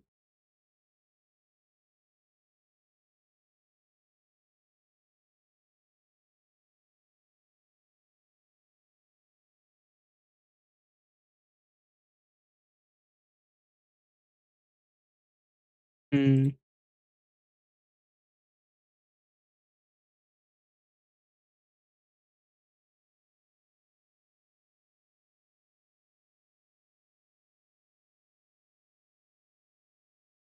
that's a good point. We don't actually have a way to make start cursor correct.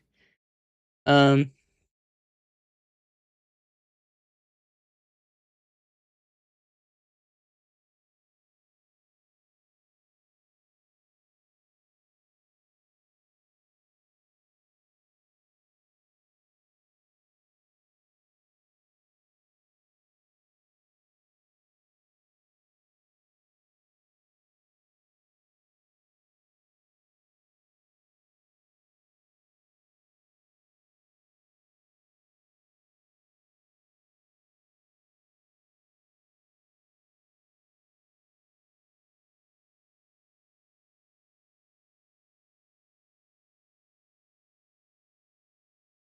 it was I is 1030 and 1035 6.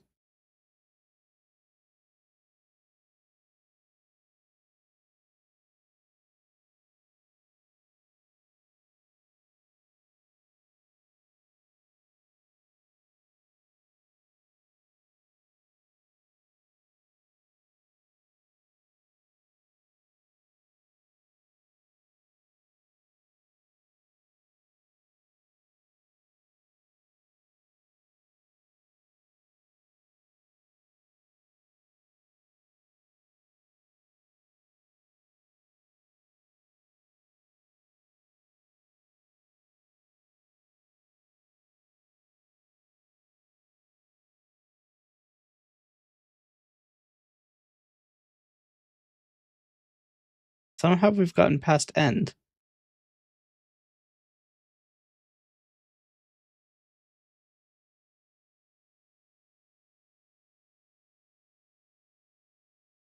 Ah, that's why.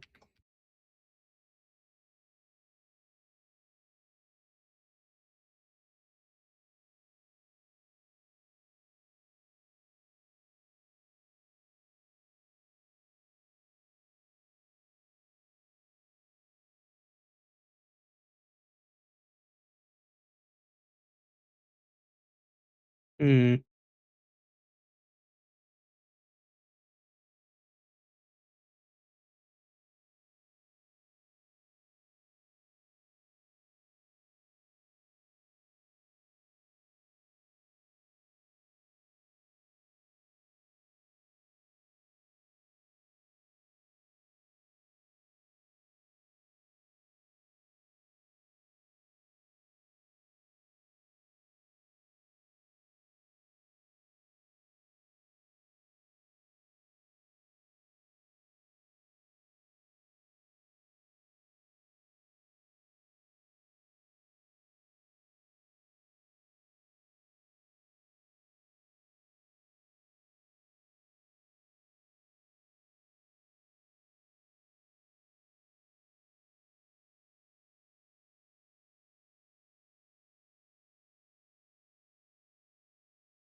Hmm.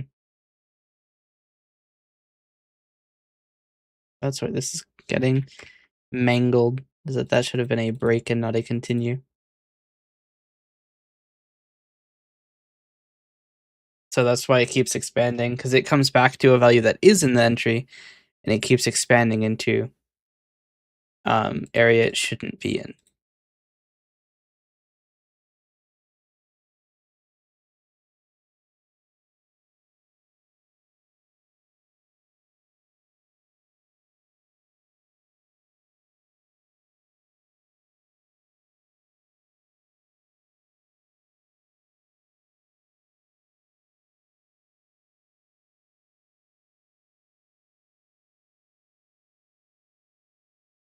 It's still somehow it's coming into an area where it's at a bit depth of 1.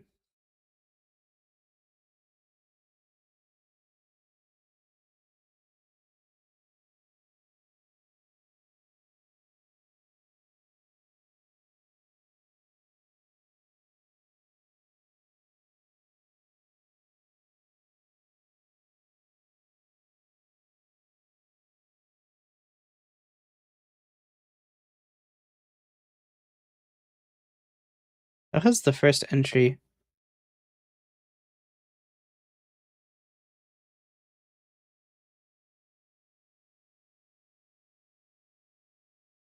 The first entry's run length decreased by 1.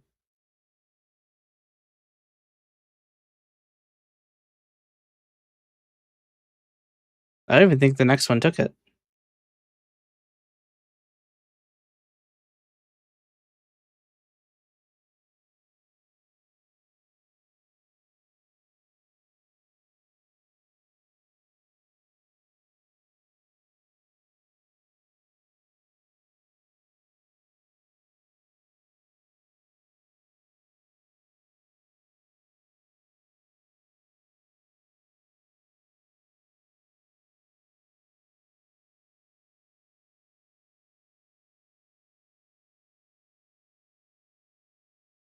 Yeah. Somehow the first one getting caught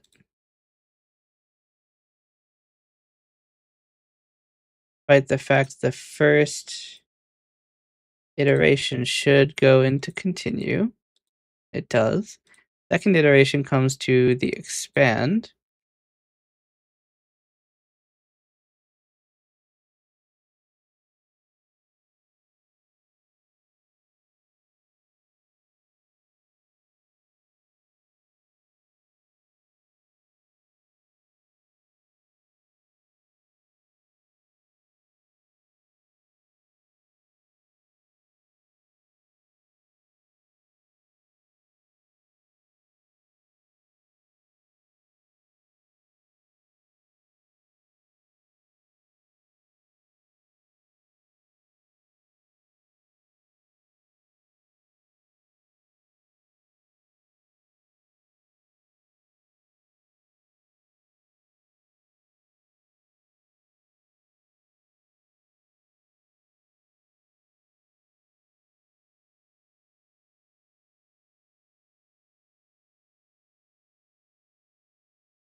And I'll probably do this in 3 rounds instead of 10. And the output plan size is 3051, which is incorrect. It actually is 3051 times 6.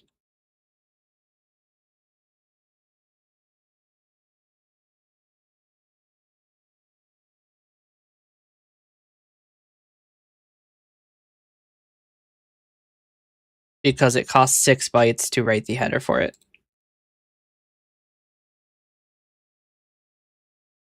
So the output size is 21,357 bytes for 3.6 megabytes.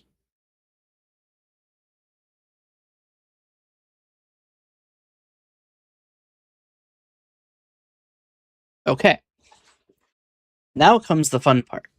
We have the compression plan. We now need to write the compressed data. Now, if only some crazy dumbass happened to have literally all of that information set up already. If only somebody happened to make an entire class for a for a thing that does exactly that.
Oh, this should probably be iDisposable.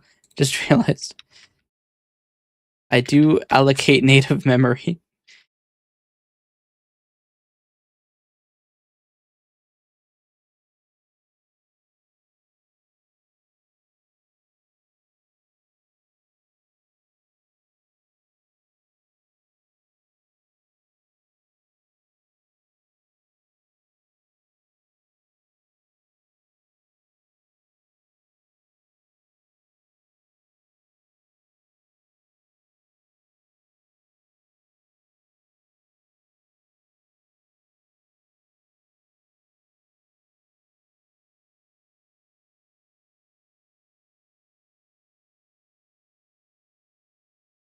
All right.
Okay. Now we should have our. Yes, we have our BRLE file, which is our binary run length encoding. So now what I want to do is get a little freaky with it. So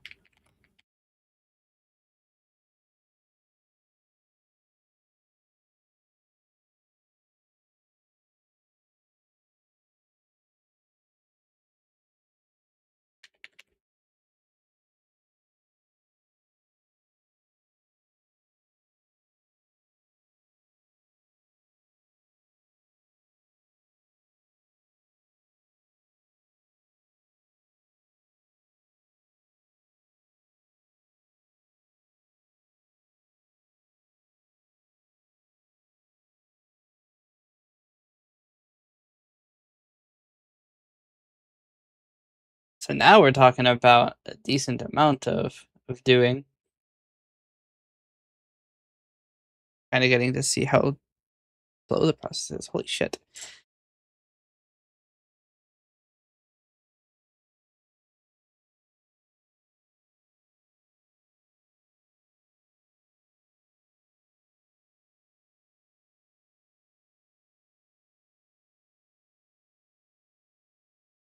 Um,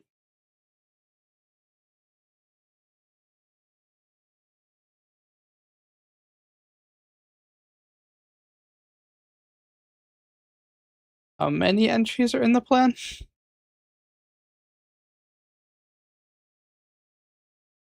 Plan has 104,000 entries.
Actually, one of the things we can do now, we can do a recalculate round.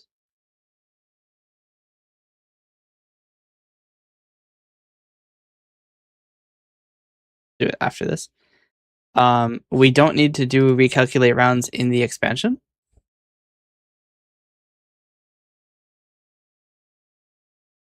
Because now it won't change.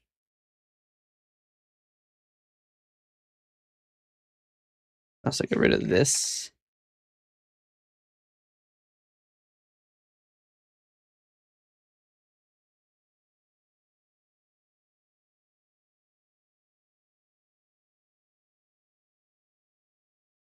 Then in try split entry, we don't need to recalculate at all either. So we can stop recalculating these regions so much. I think we do need to do it after a split though. Do we need to do it after a split?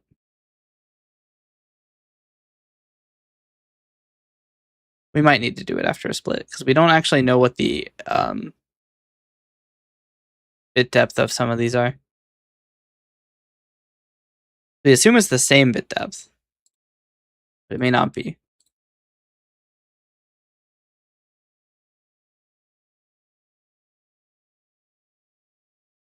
Input data was significantly larger.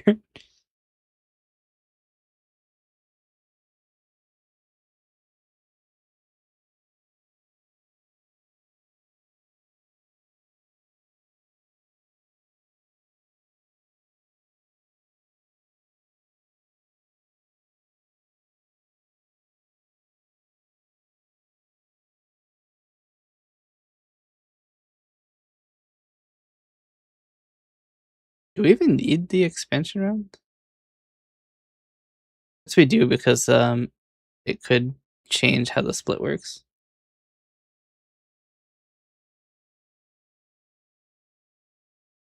Problem is 212 kilobytes is really bad.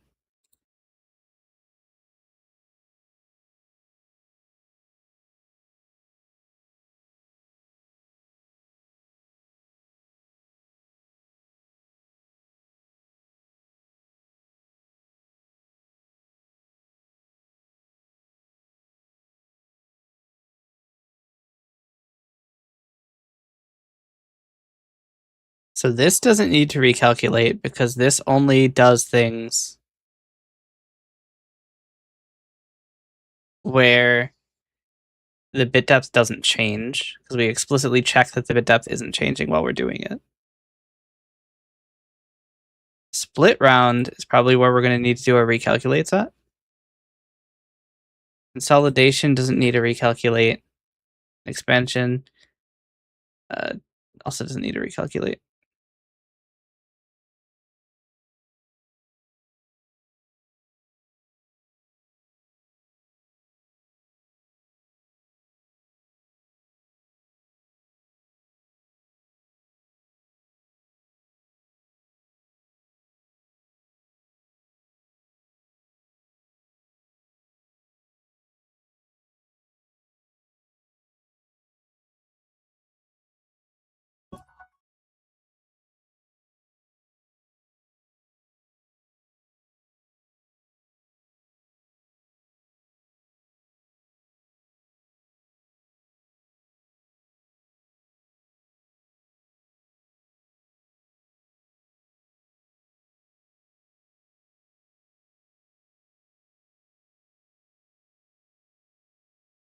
I will be right back.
Okay, I am back.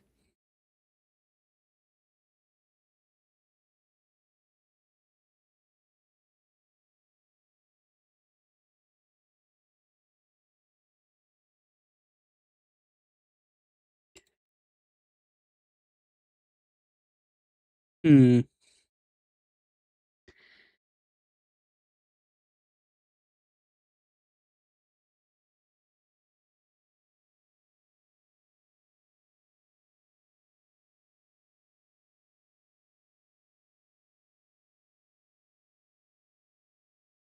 Hundred and seventy mega or 170 kilobytes. Why though?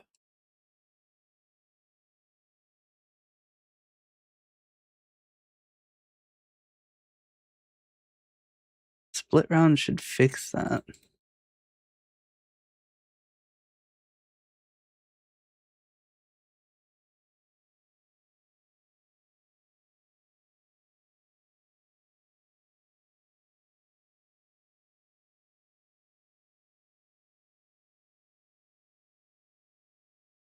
Why is that recalculating? So split splits it. Recalculate is recalculating it. What if I just keep doing this? If I just do this a bunch of times. 48 kilobytes.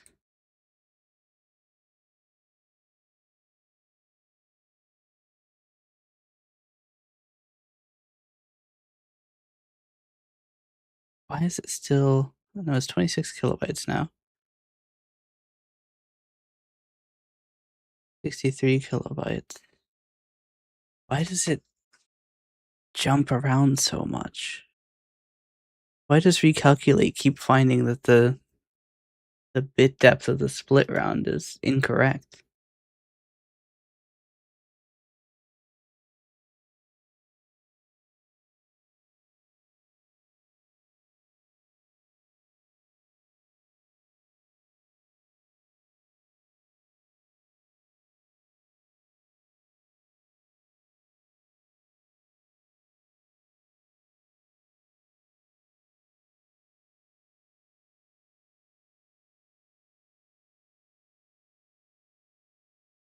Because it's -1 here, isn't it?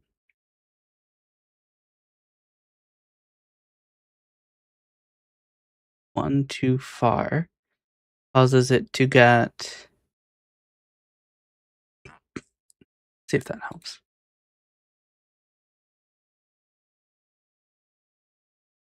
Okay. So plan entries. Do our expansion rounds.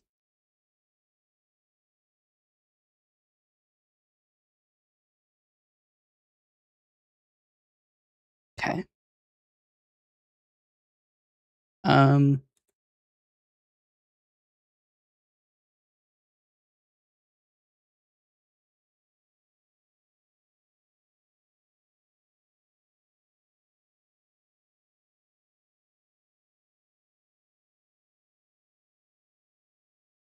Do an expansion round. Split round.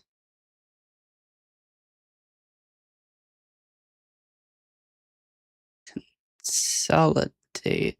Now look, this is still 1 bit depth. It's wrong. Why does the split round keep creating?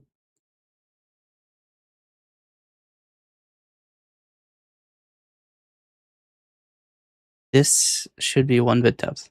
Or it should be 0 bit depth.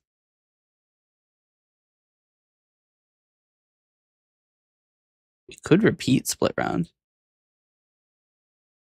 So now every single one is 0 bit depth. We recalculate, and some of them are not 0 bit depth. So we go back into another split round. There's still more 0 bit depth. Unfortunately, we can't just do this on everything. There's still more, or 1 bit depth. We recalculate. Still, some of them are 1 bit depth. How could it be possible that the data here is wrong with the split round?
That's a problem.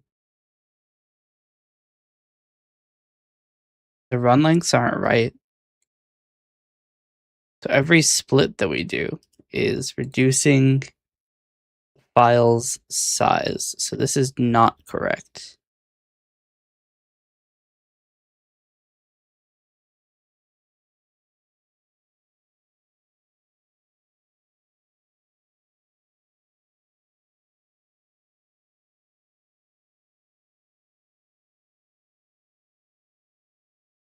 Split round still reduced its size.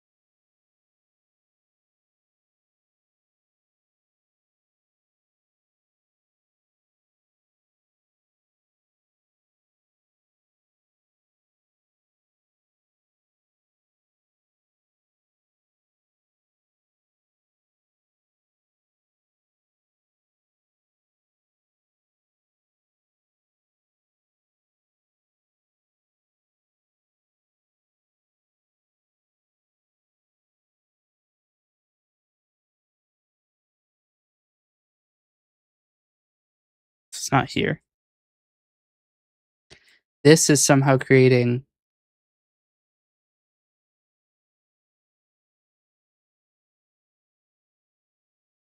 Oh, we need one more entry. That's why.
Wait, it's perfectly fine now.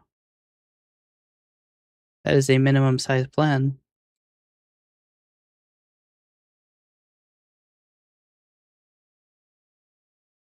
Still, the file is too large.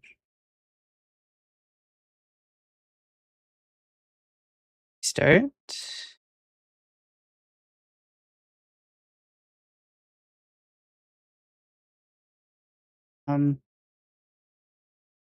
Yeah, data size was larger than the plan's design size.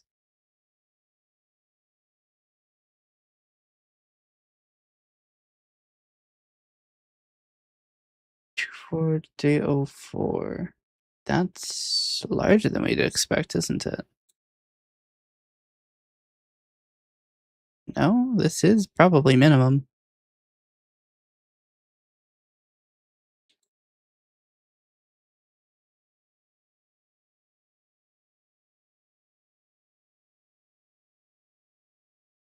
Okay. So this is actually not a good compression plan. As you can see, there are some regions where there are a bunch of really small things like this loses size. This is more expensive. So one of the optimizations we can make is determining whether it's better to store a region as, like this as strings of 0 bit depth or 1 bit depth. Now we have our compression plan, which is 7,476 entries.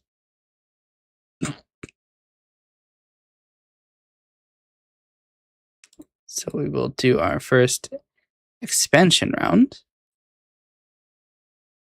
which expands all of the data into regions.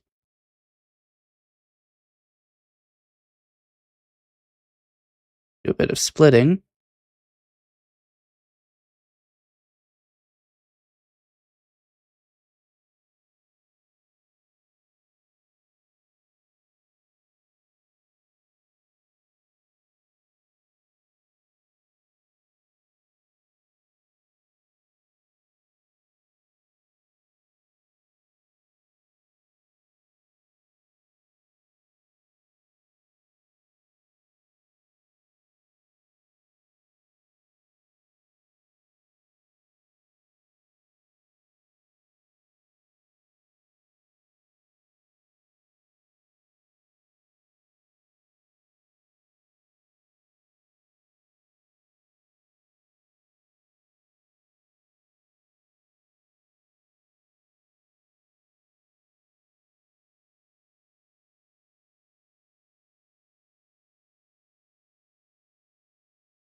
One of the concerns is that split for larger bit depths might be actually losing us data size.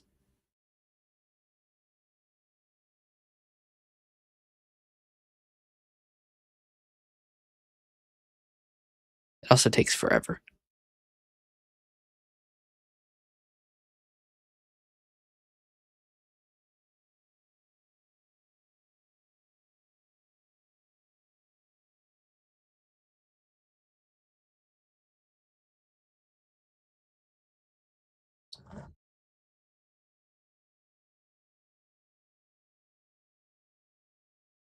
So yeah, as you can see, it expanded by 200 kilobytes.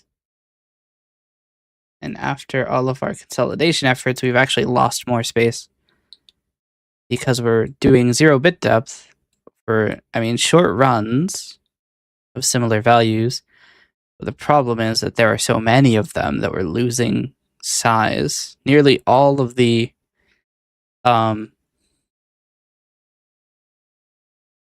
values are runs of 0 now, 0-bit depth. But it would be more efficient, most likely, to store like something like this as just a short run of 4-bit depth.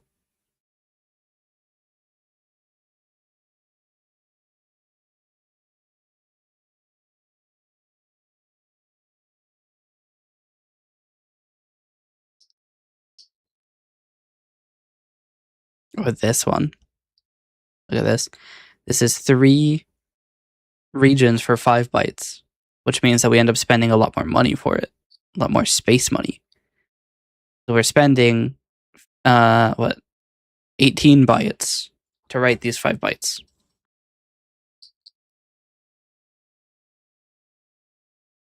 And they're all within 8 of each other, so we could have one region of 3-bit depth to write these 5 bytes, which will cost us 6 bytes for the header for it, and then 3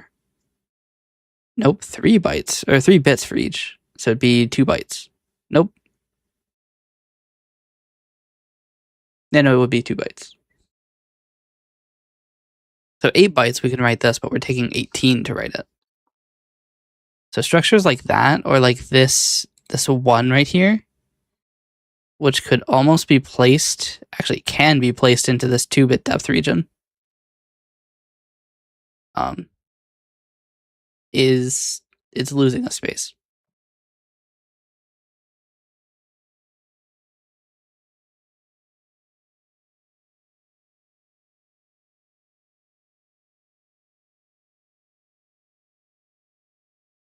And it could be consumed into this run.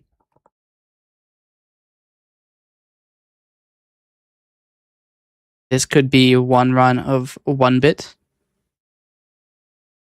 which would save a bunch of space.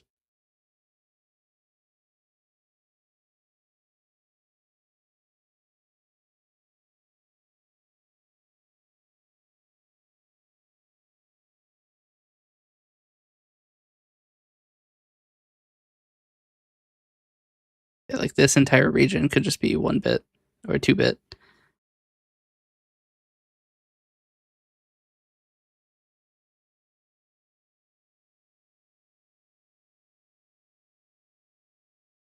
Question is this cheaper? Because this is a run of 60, which means we're saving 60 bytes by writing 6. And if we add this, this costs 6 bytes.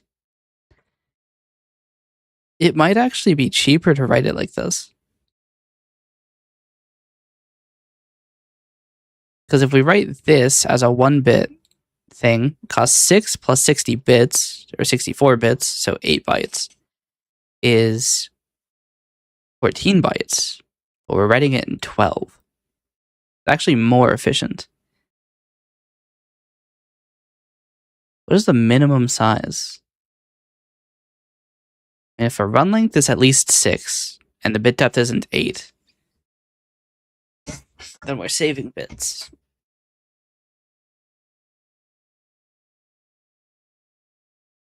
And I kind of want to just let it write it and see what it compresses like.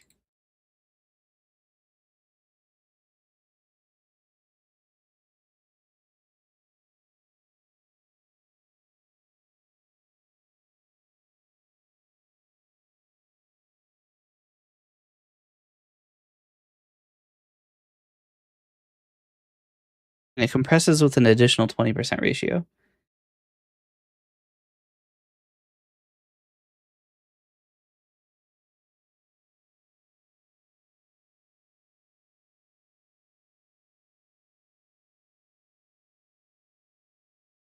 The other one compressed to 162 bytes.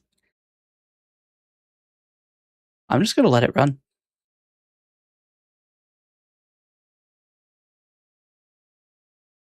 The only problem is it runs really slowly. And this is with no bounds checking on the entire class.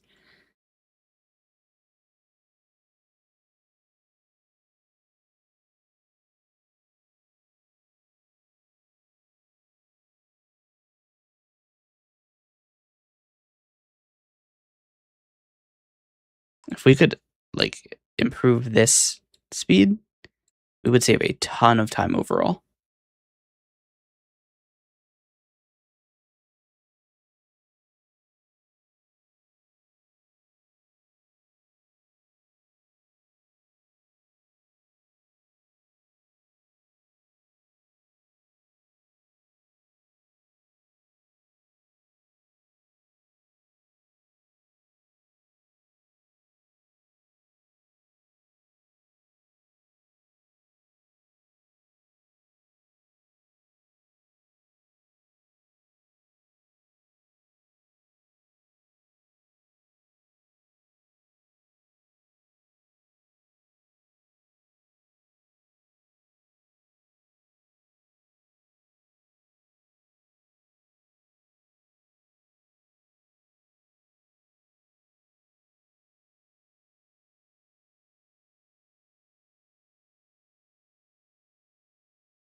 For reference, and this time it has written 2. Only 2.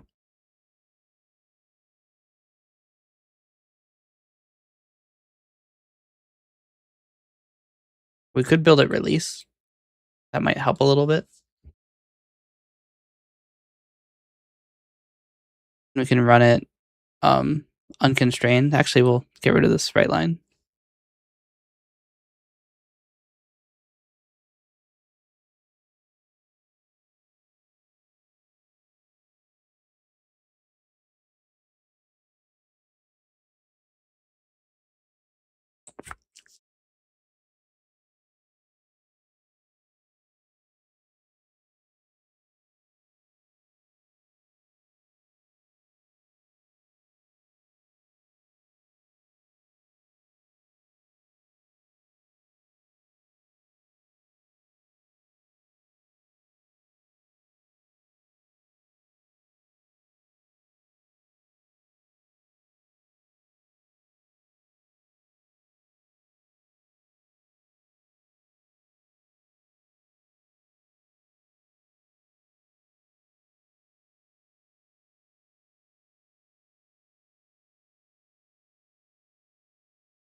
Nearly all of the time is in split.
So the problem now is that this approach is extremely slow.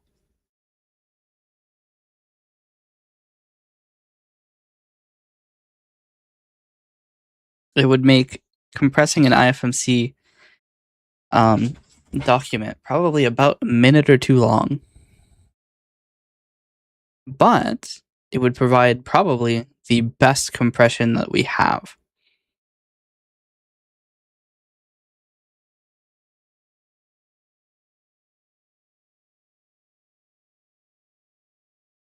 I can load this into the other thing and we could do one.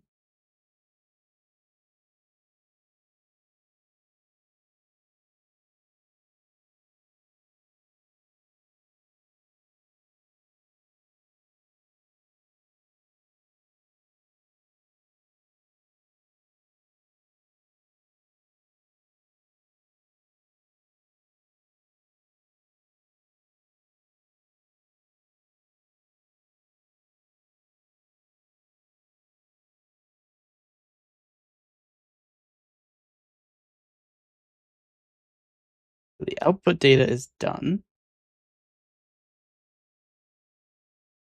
Let's see. The input blend shape data is 197 megabytes. Hey, Romeo.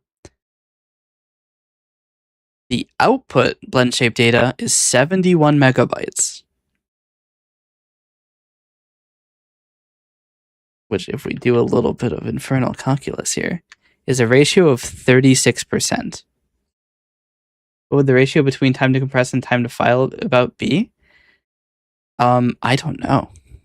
I suppose we'll find out. Our previous compression was 87.5%. This process saves 50% of the blend shape data. The question is, after 7-zip, is it worth it? And I don't have the answer yet. But it shouldn't be too hard to get it. We can do a quick compression on these RLE data to show that, holy shit, it's so inefficient, because 7-zip got it down to 3 megabytes. So 7-zip's going to do some heavy lifting here. But the question is, if I load this into the VMC compressor project, how well do we do? Well, let's find out. I'm going to add in the IFMC, I'm going to add a how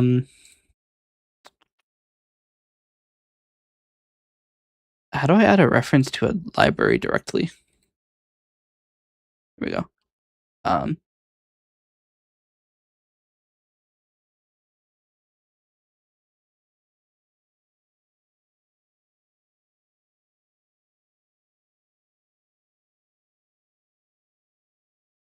Okay.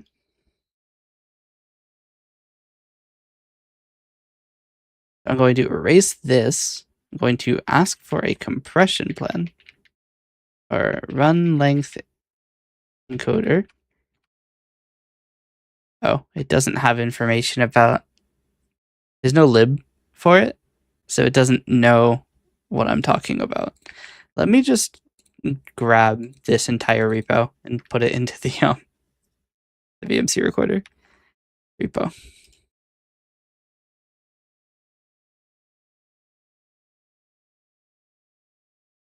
Oopsies.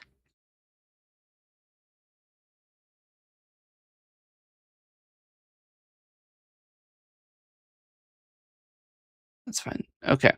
Delete the solution. Delete bin and object. We will add it as an existing project to the solution, which I should probably delete from its current repository, which I can't do because it's open apparently. Check to make sure it can build. It can. Okay. Add that as a dependency to IFMC. Now we should be able to get a run length encoder.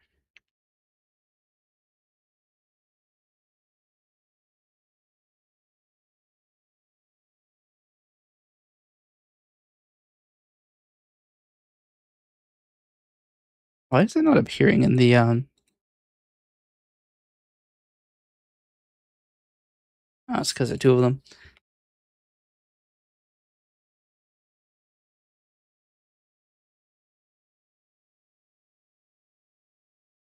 Oh shit, everything is internal. That's why. Also,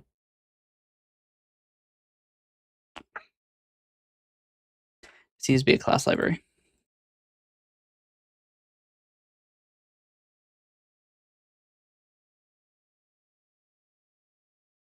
I don't think I need anything else. Nope, I need compression plan, which is also internal. And compression plan entry, which is also internal. Okay. So now I need to go to IFMC compressor. All right. Early.accept data of array. Compression plan equals early.get your create compression plan, which I need to edit because it writes to the console, which is illegal with this program, where the console could actually be the output. So we need to hide all of this.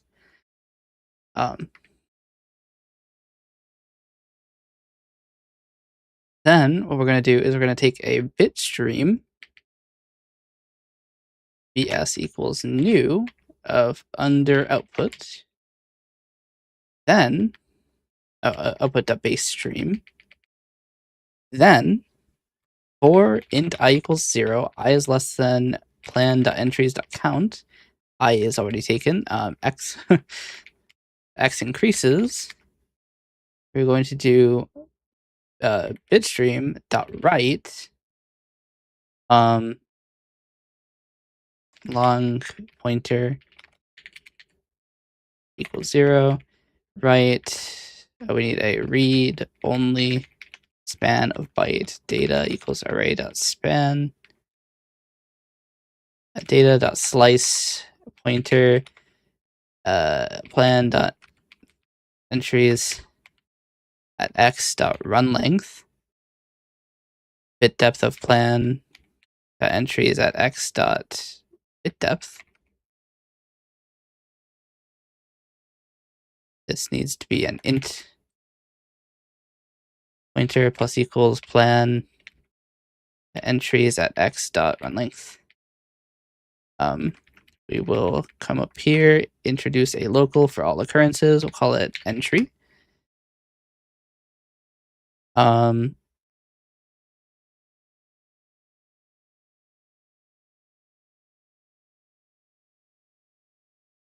think that works. The only thing that we don't yet know is whether or not we can decode this data. But the decoder already doesn't even support this file layout, so we're just going to call it okay. So now what we're going to do is we're going to build the solution. We're going to go yoink the assemblies. And we're going to run it. And we're going to see how well it runs. So I must warn you, it's going to be really slow. Because this entire operation is slow. The prepass now generates a map of the file. It uses a shit ton of memory, but this is compression level 9. So we expect that you're probably not interested in speed.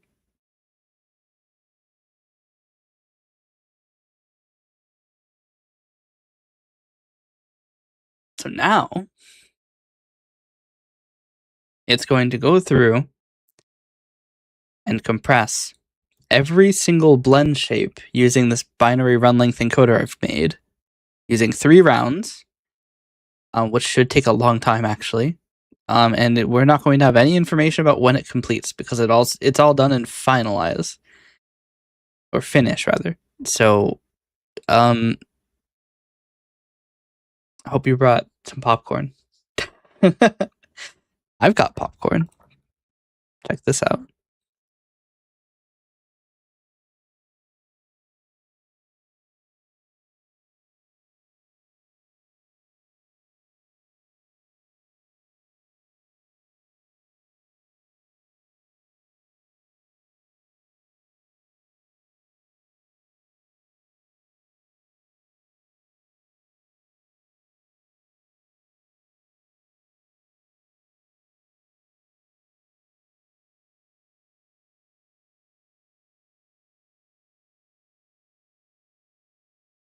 It is still going, presumably.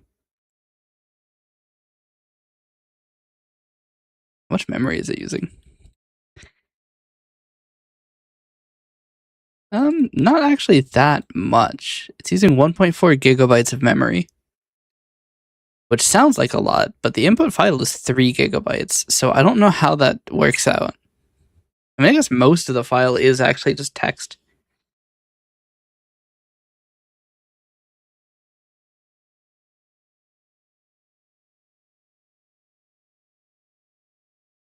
I'd be curious to see how this compares. The only thing that is going to kind of ruin the file size is that compressed floats aren't supported with this layout. Not yet, at least. The file isn't going to be as small as it would have otherwise been.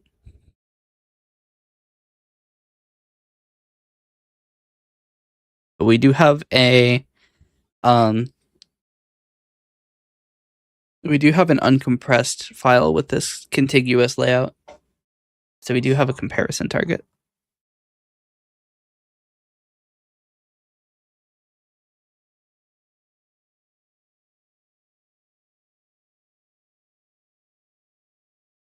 Actually, I could. Oh no, I can't because edit and continue is disabled.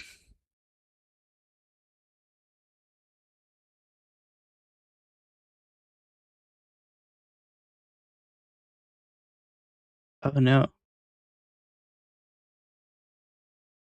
Oh no, that might exist.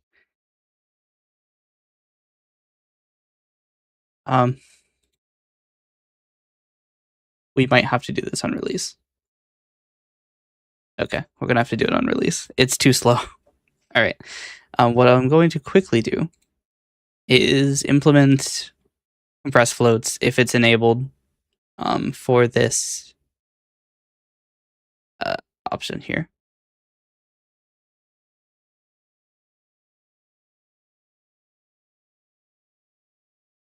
Okay.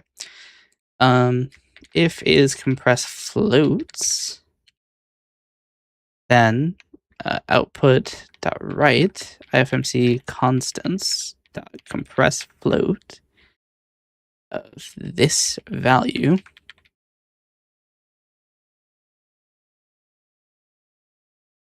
else we write this. So now that is in. We switch to the release branch. We run pull. Oops, it's not done building.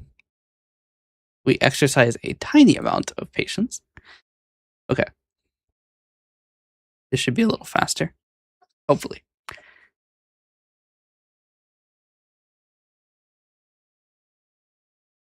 Once again, the prepass is where all of the time is in this operation. The post pass literally just skips.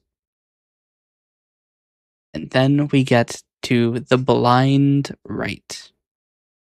We have no way to know when this will finish.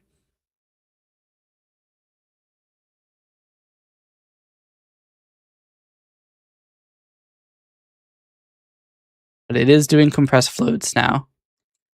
This should be a pretty good indication of how good the final compression will be. Although it won't be super accurate because I don't think that the run length encoder is as efficient as it could be.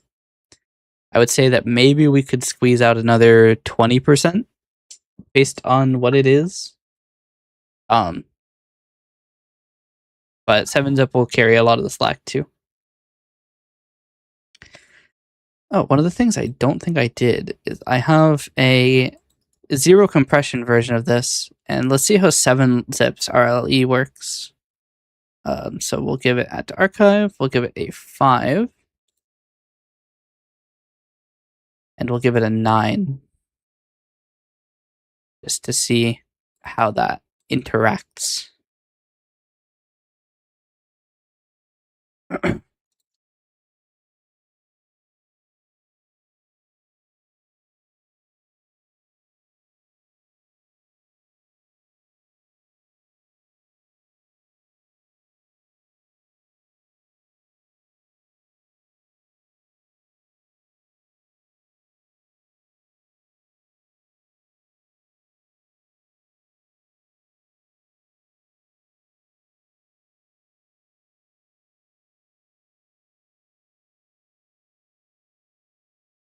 Okay, it's finished writing. The output file was 162 megabytes, which is a lot smaller than the uncompressed version of 381. So we have about a 40% compression ratio, something like that. I've just accidentally opened a notepad. RIP notepad, because it is not going to survive attempting to open this file. I've accidentally scanned it with Microsoft Defender too. I'm doing really shit at hitting 7-zip.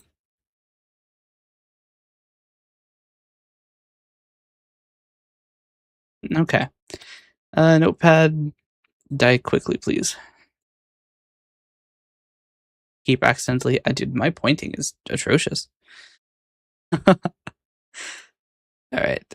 Add to archive as well. I've got one going at 9. I'm going to start one at 5. 5 being our generally recommended compression effort with 7-zip.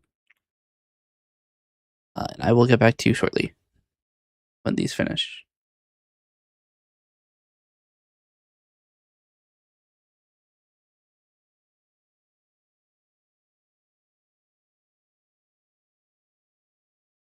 Okay, and then I will also quickly check CUDA text and see what our nominal file sizes were before. Keeping in mind that this operation is still lossless if the archives can be reconstituted. Okay. So, the uncompressed version of the iFacial mocap data the compressed version of the Minecraft data, IFMC data, is 1,000. Let me just get the actual byte count. We're using network bytes. 166 megabytes, down from 275. Considering that the input is 3,730 or 3,717.36. That makes our current compression ratio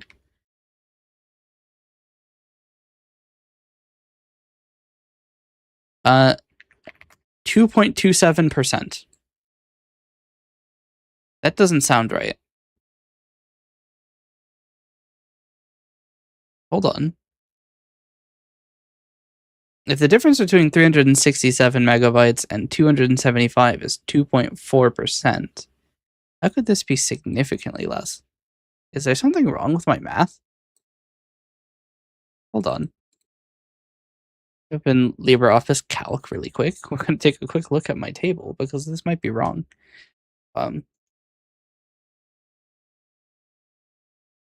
SNR2 results. .ods. Waiting for a printer connection for no fucking reason. Just waste my time. Lovely. Let's see.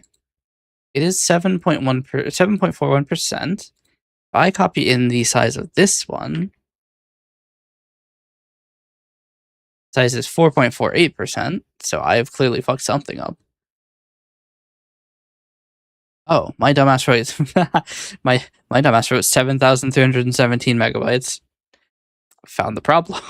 It's about 4.5%, which is an improvement of 3%. Which is, it doesn't sound like a lot, but that's a pretty decent amount. When we compress it using 7-zip, we get down to, with compression level 5, we get to, let me get the actual number because I use network bytes in this graph. 47,933,498 bytes, which, if we compare that to our previous level 5 compression, is 1.573%. We have 13 less megabytes, which approximately is about 1/4 smaller. So if we do our testing, so 47,993,498 over 208,110,000, because I don't actually have the data. I don't have the full size. Times, I got 2. How did I get 2? What?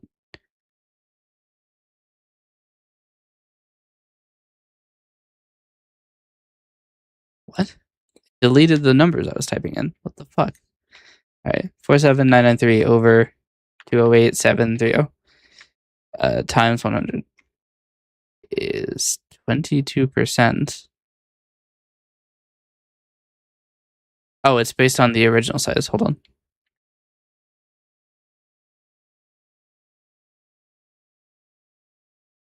Is 1.29%, or an improvement of 0.28%, which doesn't sound like a lot, but that is on less than 1%, less than 2%. So it is a decent amount of saving. But this file takes like fucking 4 minutes to encode. Whereas if I do not specify C9, actually it's CB, we could see how long it takes to encode the file.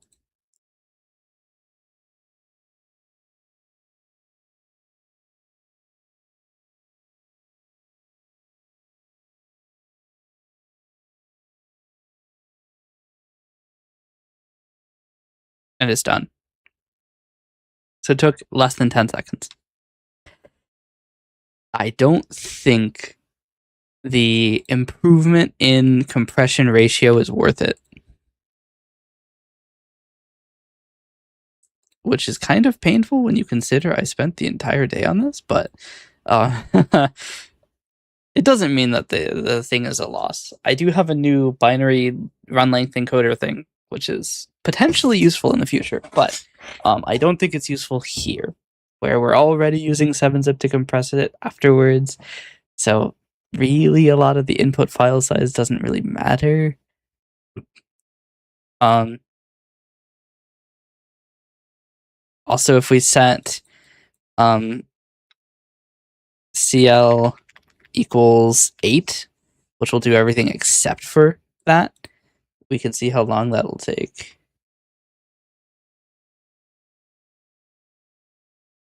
Like we are schmoving through the data.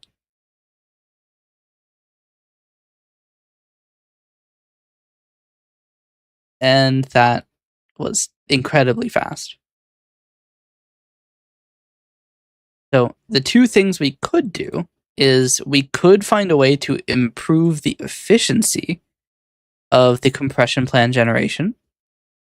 So if we can find a way to update run length encoder in such a way that it'll find this without having to do 3 rounds, and that we could find a way to improve the efficiency of those rounds, we could probably make it worthwhile. But we also don't even have a way to prove that the compression will expand to the same document, which is a pretty big issue.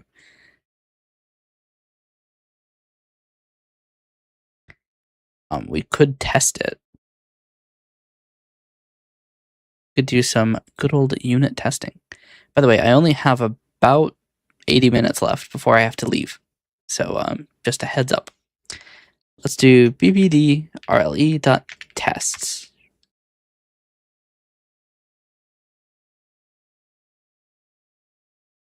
So we're going to depend on bbd rle.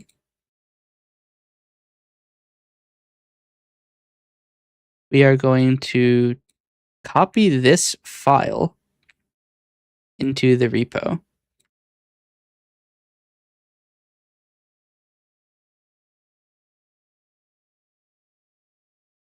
This 5 and 10, because they should represent a pretty decent spread. Build action is content. Copy to output is copy of newer. Okay. So we're going to take our in file. Or no, this is going to be in the tests. So byte data equals file.read all bytes. Yes, 0.bin. Run length encoder RLE equals new. Accept data.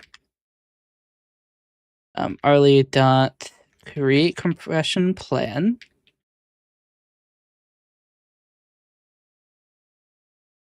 We could also make a. Actually, we could make the RLE write the compression plan itself.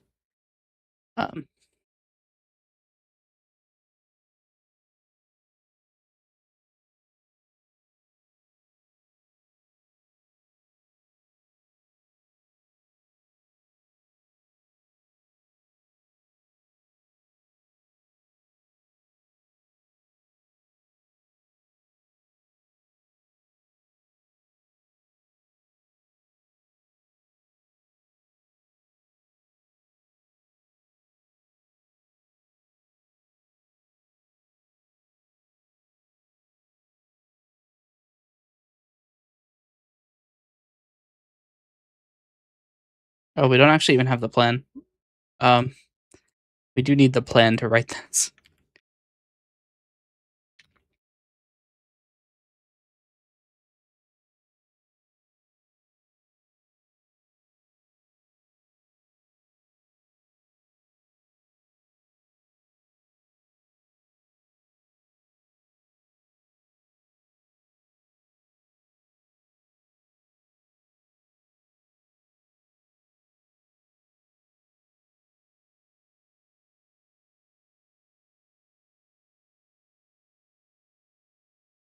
Okay.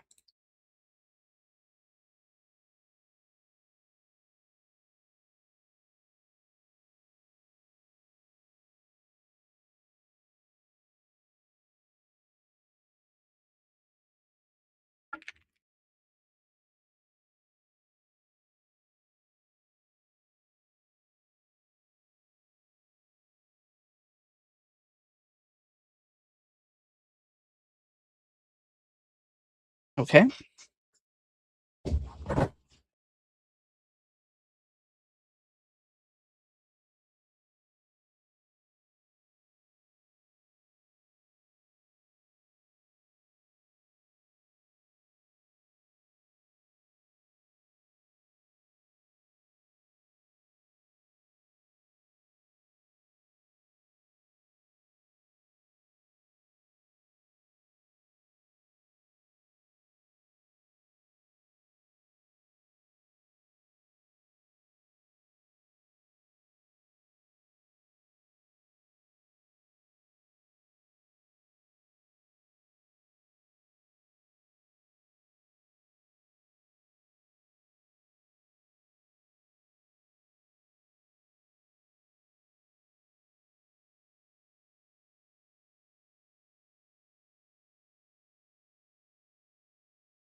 Okay.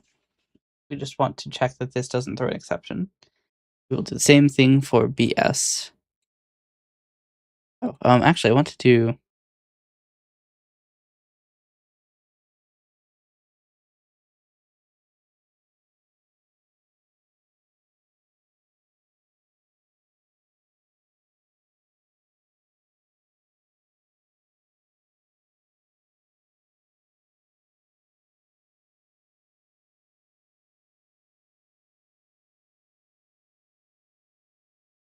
Okay. So I want to try this as well with 5 and 10.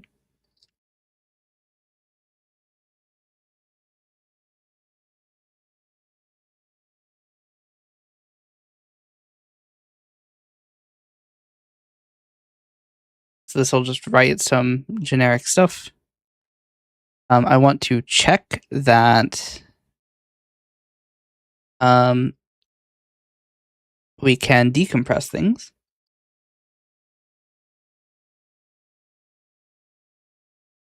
So we will make a public class run length decoder. Public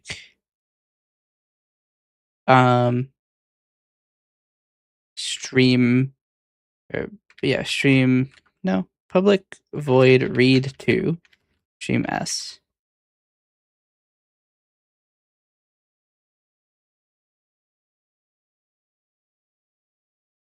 Yeah, stream in stream.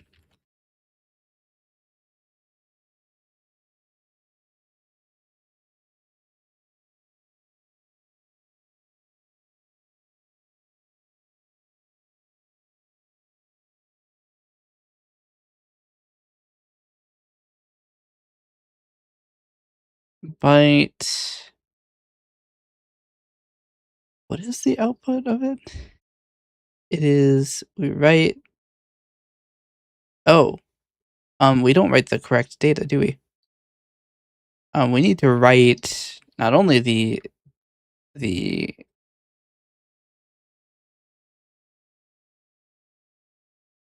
No, this is entirely wrong.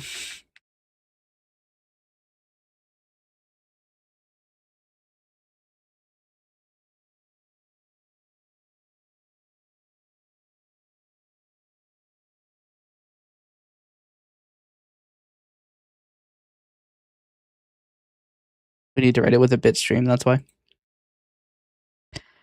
So this should so this doesn't include. Okay, so we need to write some data ourselves too. Want to write the bit depth, so v.bit depth.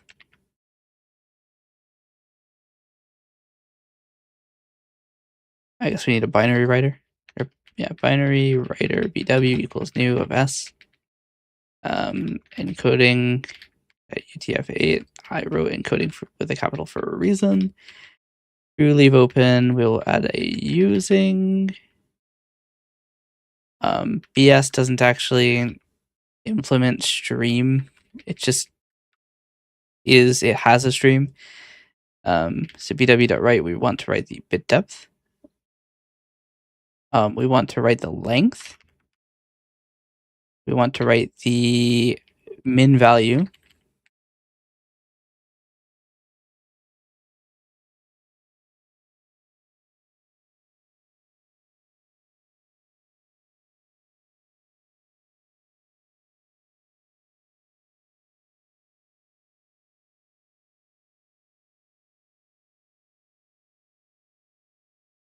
Come to think of it, this also isn't right, is it?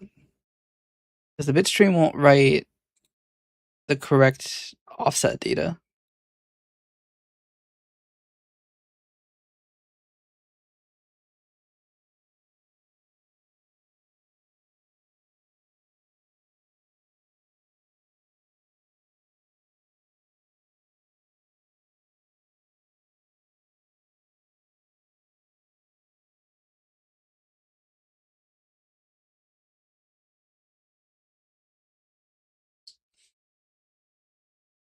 Yeah, so read min value. This is going to cause a lot of these to become invalid. but that's okay.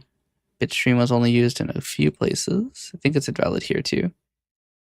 Nope, it was only used for this. Okay.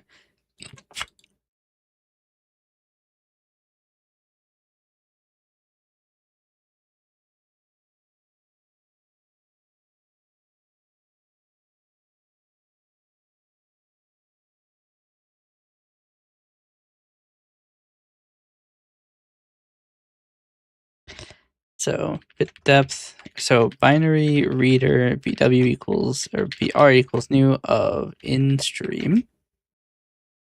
Encoding.utf8, true leave open.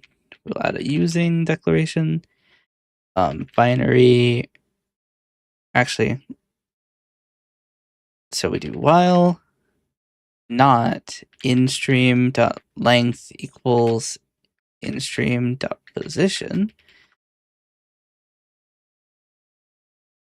And we can do byte bit depth equals br dot read byte.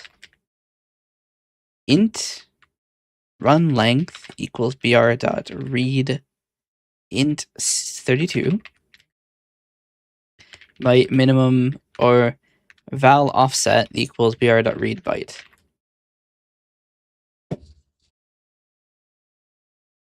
Okay.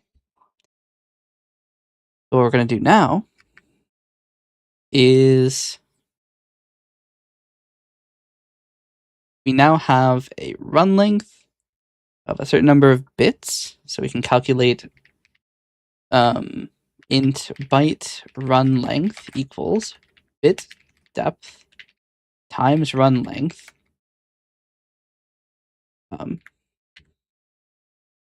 byte run length plus equals 8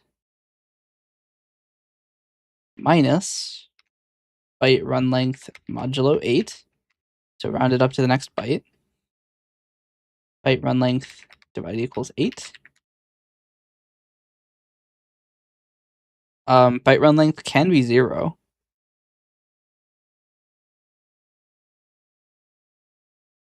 That's a good point, actually. This is if bit depth equals 0, then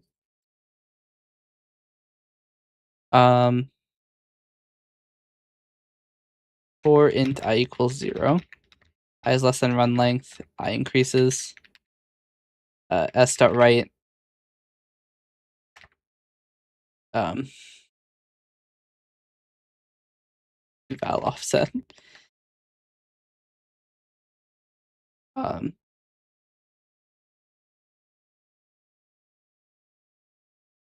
Actually, what we could do is, well, it could be a long thing, so we don't want to stack out like it. We need a binary writer.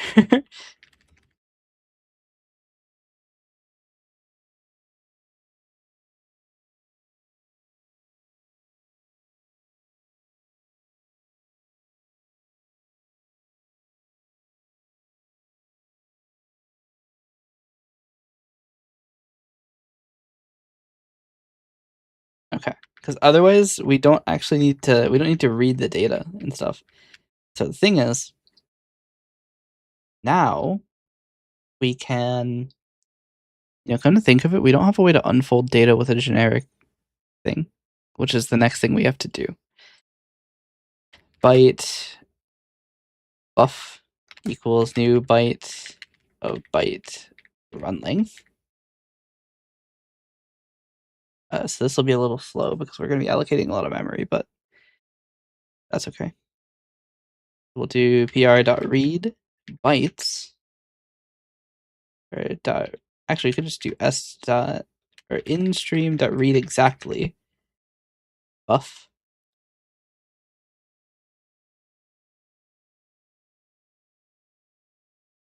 Okay.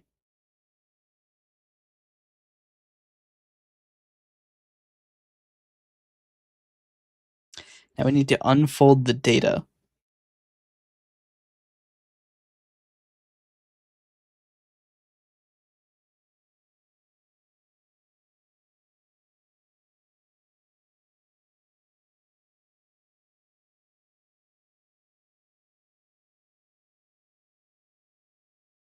Okay. We need a way to do that. So the way that I was folding it was by using bitstream, but we don't have a way to undo this.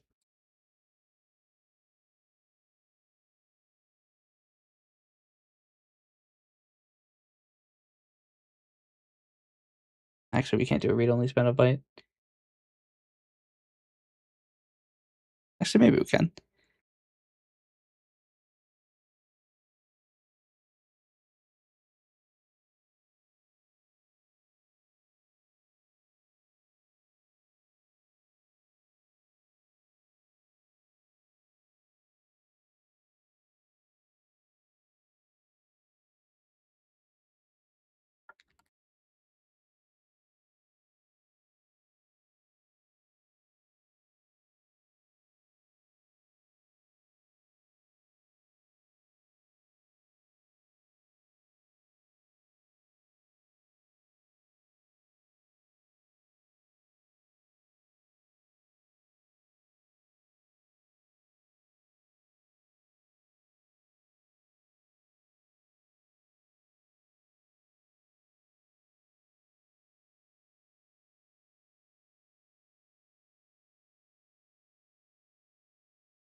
Okay.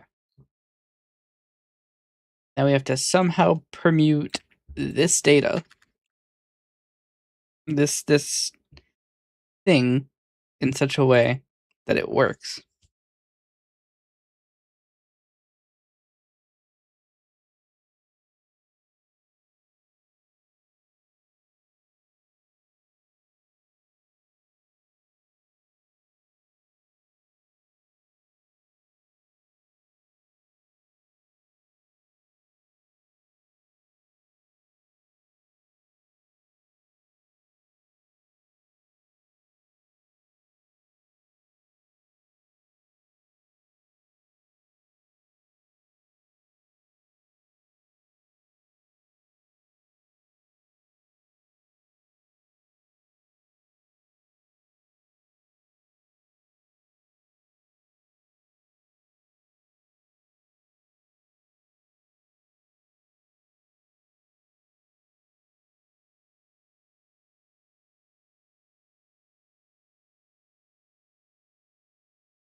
Think that works?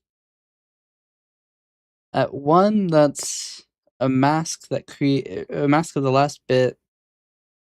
Yeah, that's right.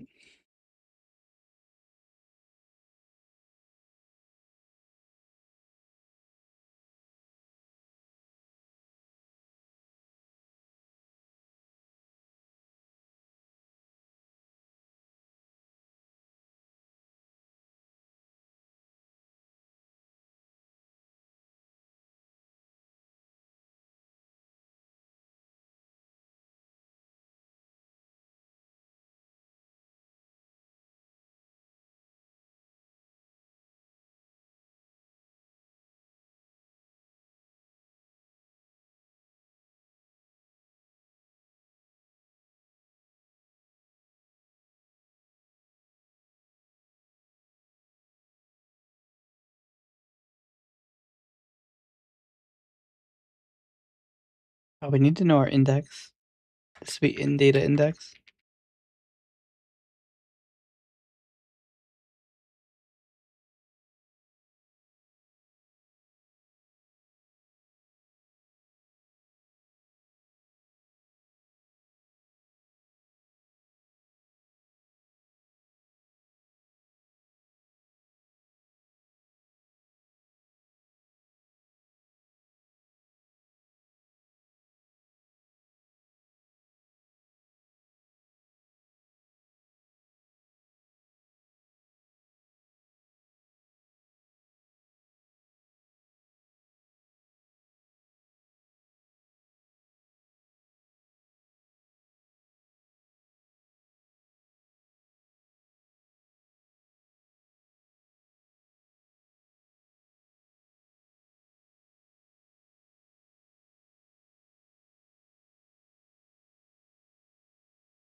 hold on. So let's say you have 4 bits, or 4-bit depth. You have 2 bits in this byte. So shift left is 2 minus 4 is actually 2 to the right, which will be an incredibly long shift to the left.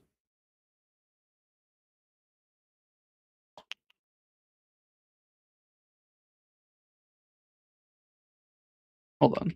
If bits in this byte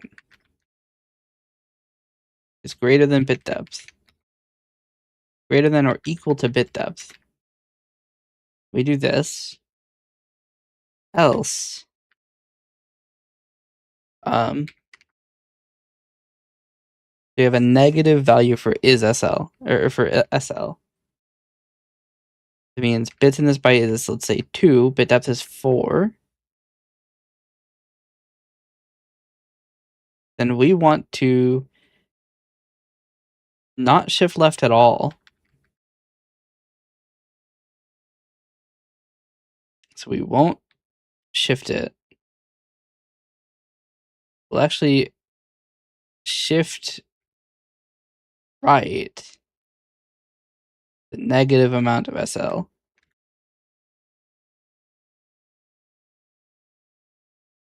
Take the mask. We'll shift that data left negative SL times.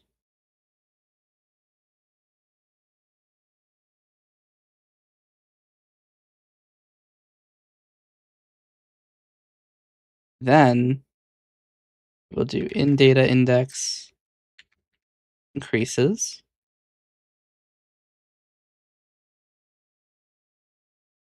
Int data 2, dmask, equals mask again.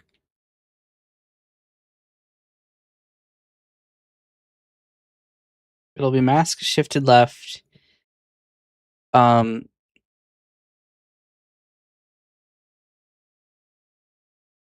8 minus SL, or minus bit depth, minus SL, which is negative, so that'll move it further to the left.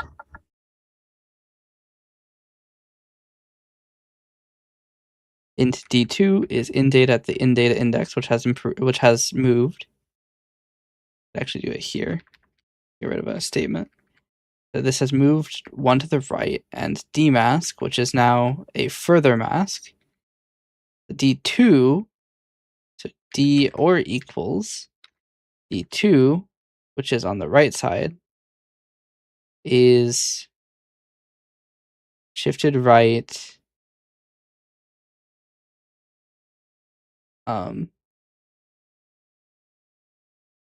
8 minus bit depth times, I think. So with the example that our data is something like,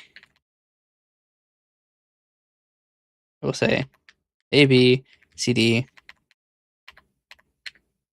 something like this. We have shift left is bits in this byte, which is 2, minus bit depth, which is 4. This is negative 2. Dmask is mask shifted right negative SL times. So 0B, 0, 0, 1, 1.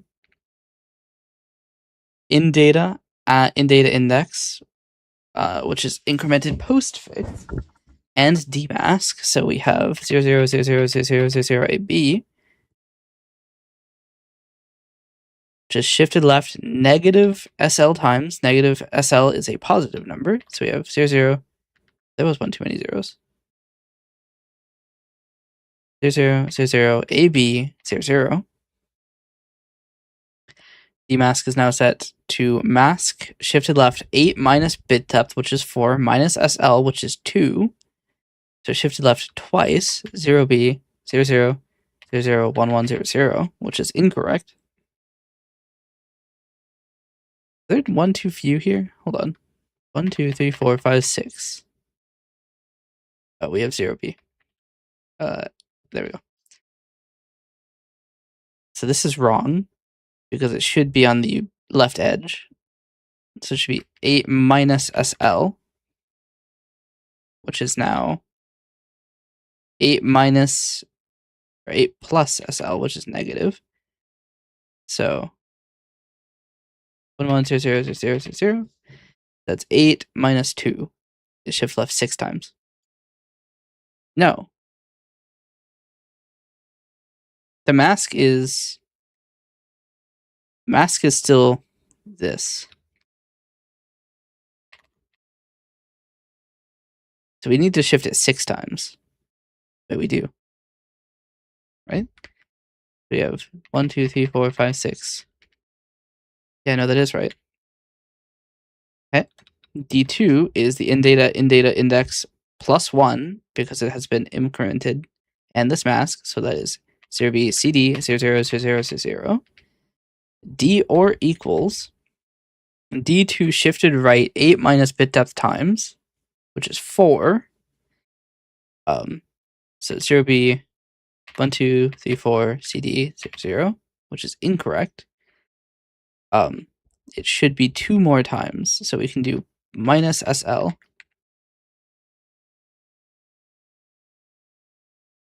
This will give us 2 more times. So now the data is ABCD.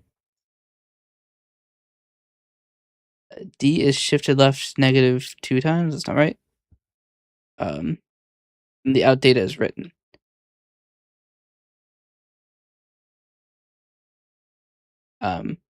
Which we actually need to add min value or base. What I call it?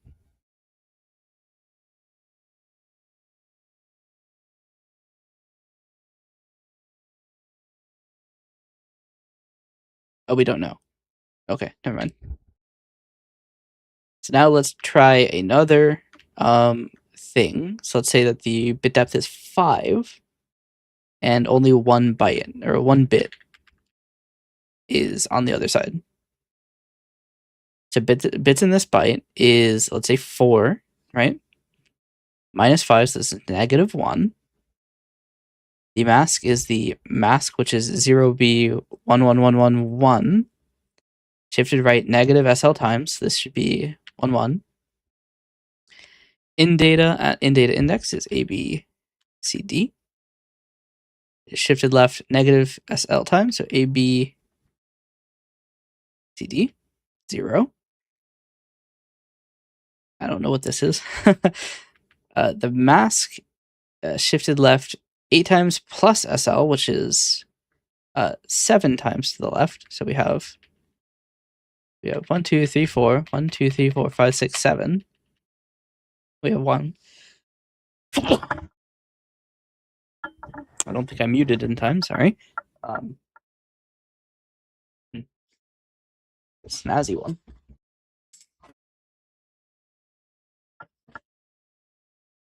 All right. So we have 0B1 followed by 7 zeros. D2 is the in data index and that mask. So E 0, 0, 0, 0, 0, 0, 0. D is now D2, which is E 0, 0, 0, 0, 0, 0, shifted right 8 minus bit depth minus SL, which is 8 minus 5 plus 1 is 4 times. Of this is not right.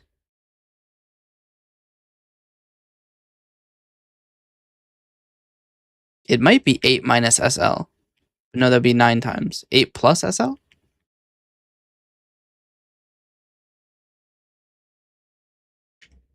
So that would bring us to having it at this location. And then the output data is ABCD.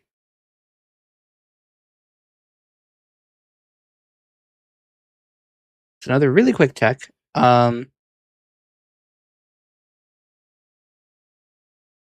Let's do 7, 1.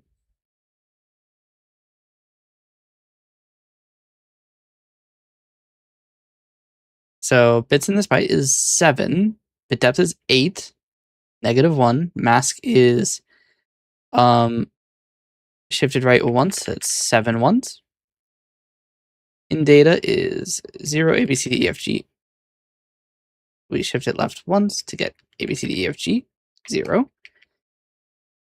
The dmask is set to mask, shift left 8 plus SL, so all but 1 bit. The in data index, and that mask is H. We take a D2, shift right 8 plus SL times, so 7 times.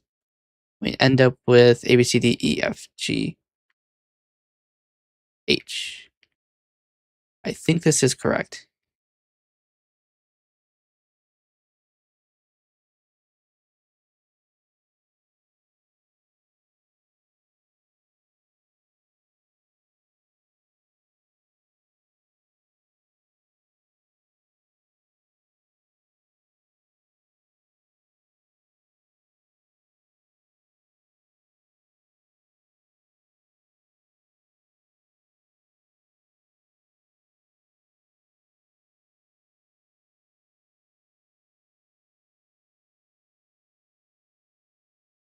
Okay.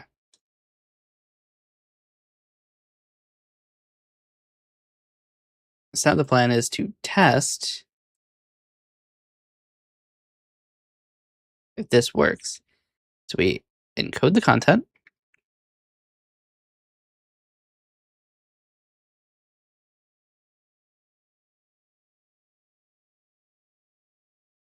Actually, we could just do byte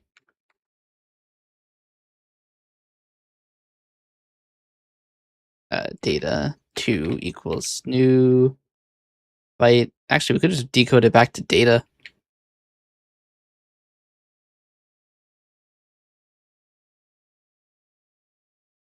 Okay.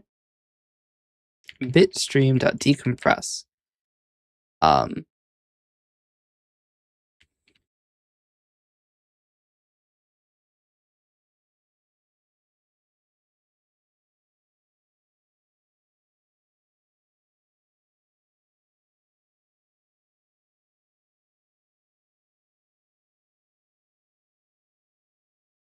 The depth is, oh, it's unknown, isn't it? Okay, so what we need to do is, oh no, we have run length decoder. That's what we were doing.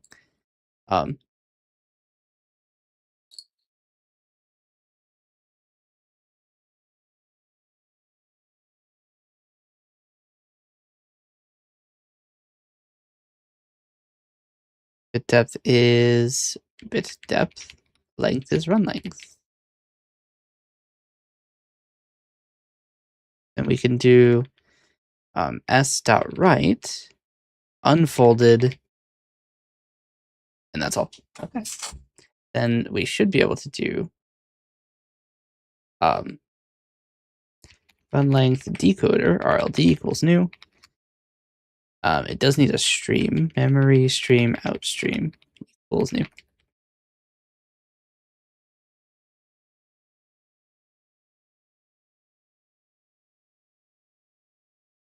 Oh no, this is the in stream.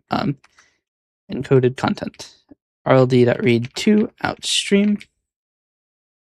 We will set encoded content's position to 0. And then we will do assert that r or is true encoded content dot, we'll do r equal data dot length to outstream dot length.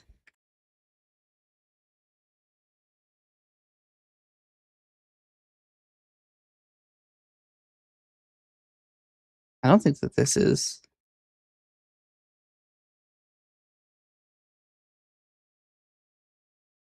that may work. Oh, we also need to bias this up based on the minimum value.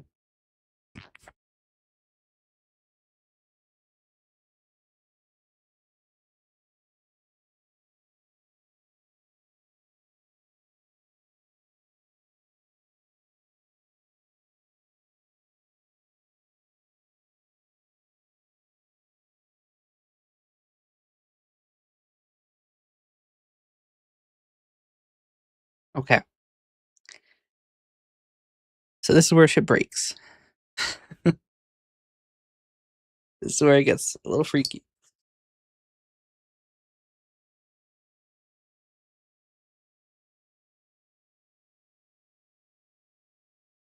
Fully expected to fail. Yep.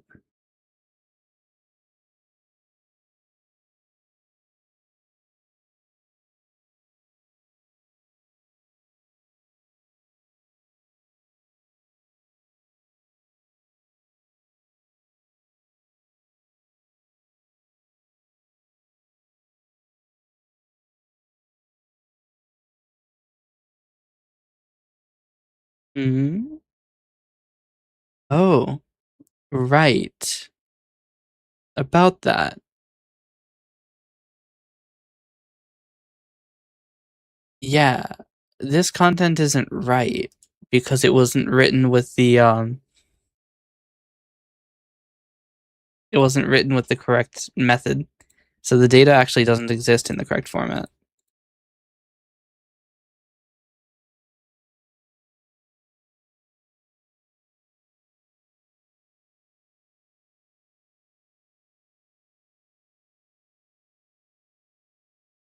So we need to change this to be a console application again.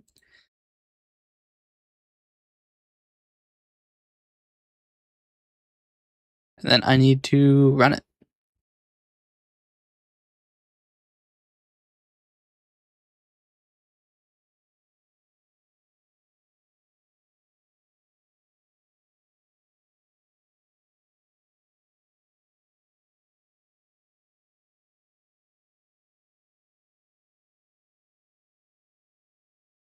Wait, no, because the test doesn't depend on that. So it compresses it from the original data. So no, that can't be the problem. What is the problem here then? So we write it, or so we okay.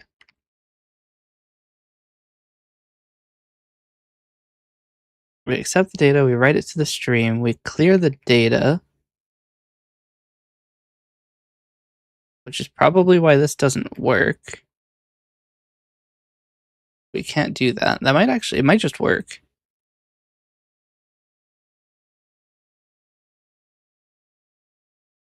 Name ends does not exist. Oh, yeah, no. We don't want it to assert inconclusive.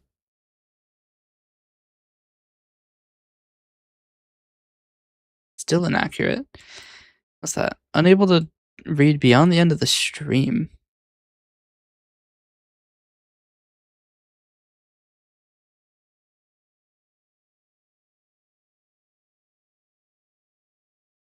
It's strange. I debug it.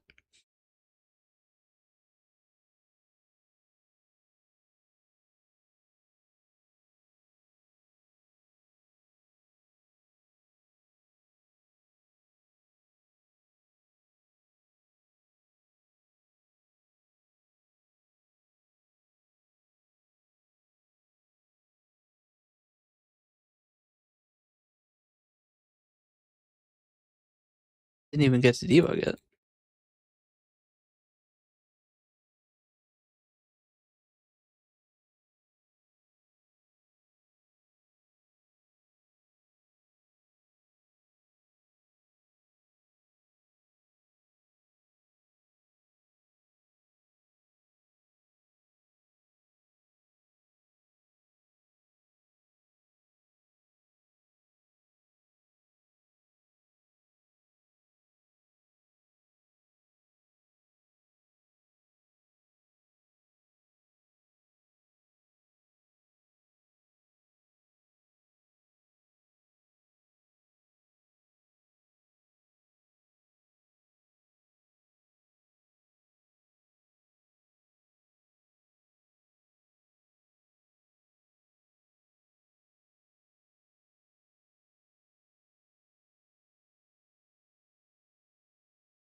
That might be why.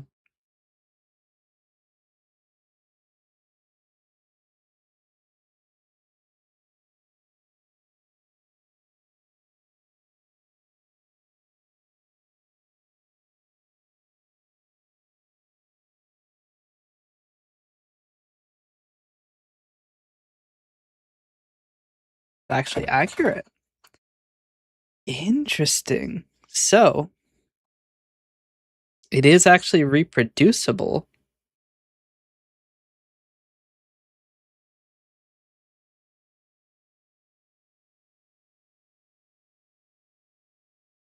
It's a little slow, but it does work.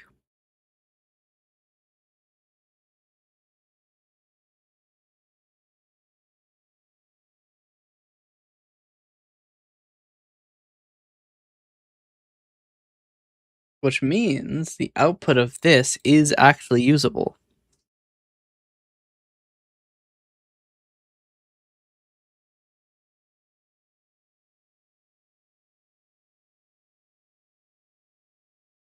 The only thing we need to do is get better at determining where to put the boundaries. But generally, it just works.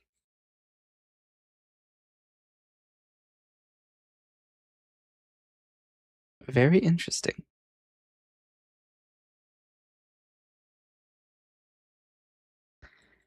Well then, I am going to call it for tonight. I do have to go in about 30 minutes. So we're going to find somebody to raid, if anybody is even online at the moment.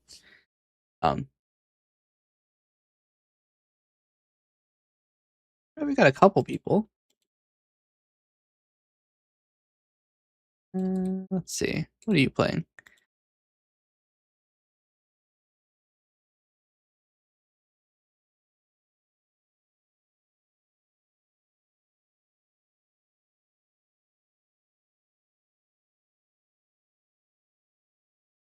Let's see.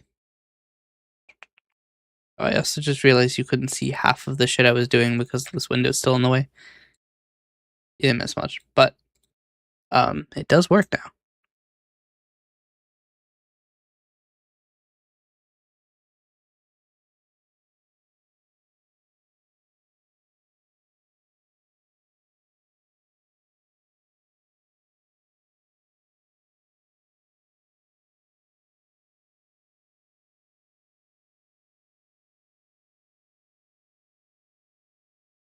Yeah, I think we're going to raid this person. Not too many people are online at the moment, but I don't want to raid I don't want to raid Bird again. It's been a few days in a row. We have to have our variety here. I am following this person, so apparently I've rated them before, but I don't recognize the username, so they might have changed it. Either that or I'm just fake as shit and don't remember, which is also entirely possible. Everybody, our raid message is going to be the following.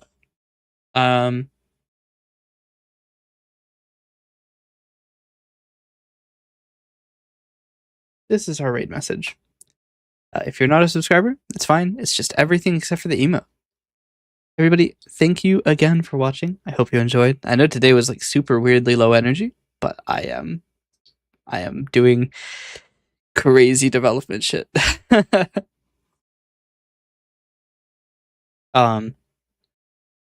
Yes. Probably in the short term, we are going to be moving on to commissions on my stream because I do have a commission I need to work on. I haven't been making enough progress in it, so I'm going to do it on stream where I have to make progress or else people will laugh at me. So it's a very interesting project. I'm looking forward to working on it. And then I have another one that is we're waiting on confirmation that something works. But I can't show that one on stream, so that's why I haven't. I'm out of time, aren't I? I've got 2 seconds. See ya.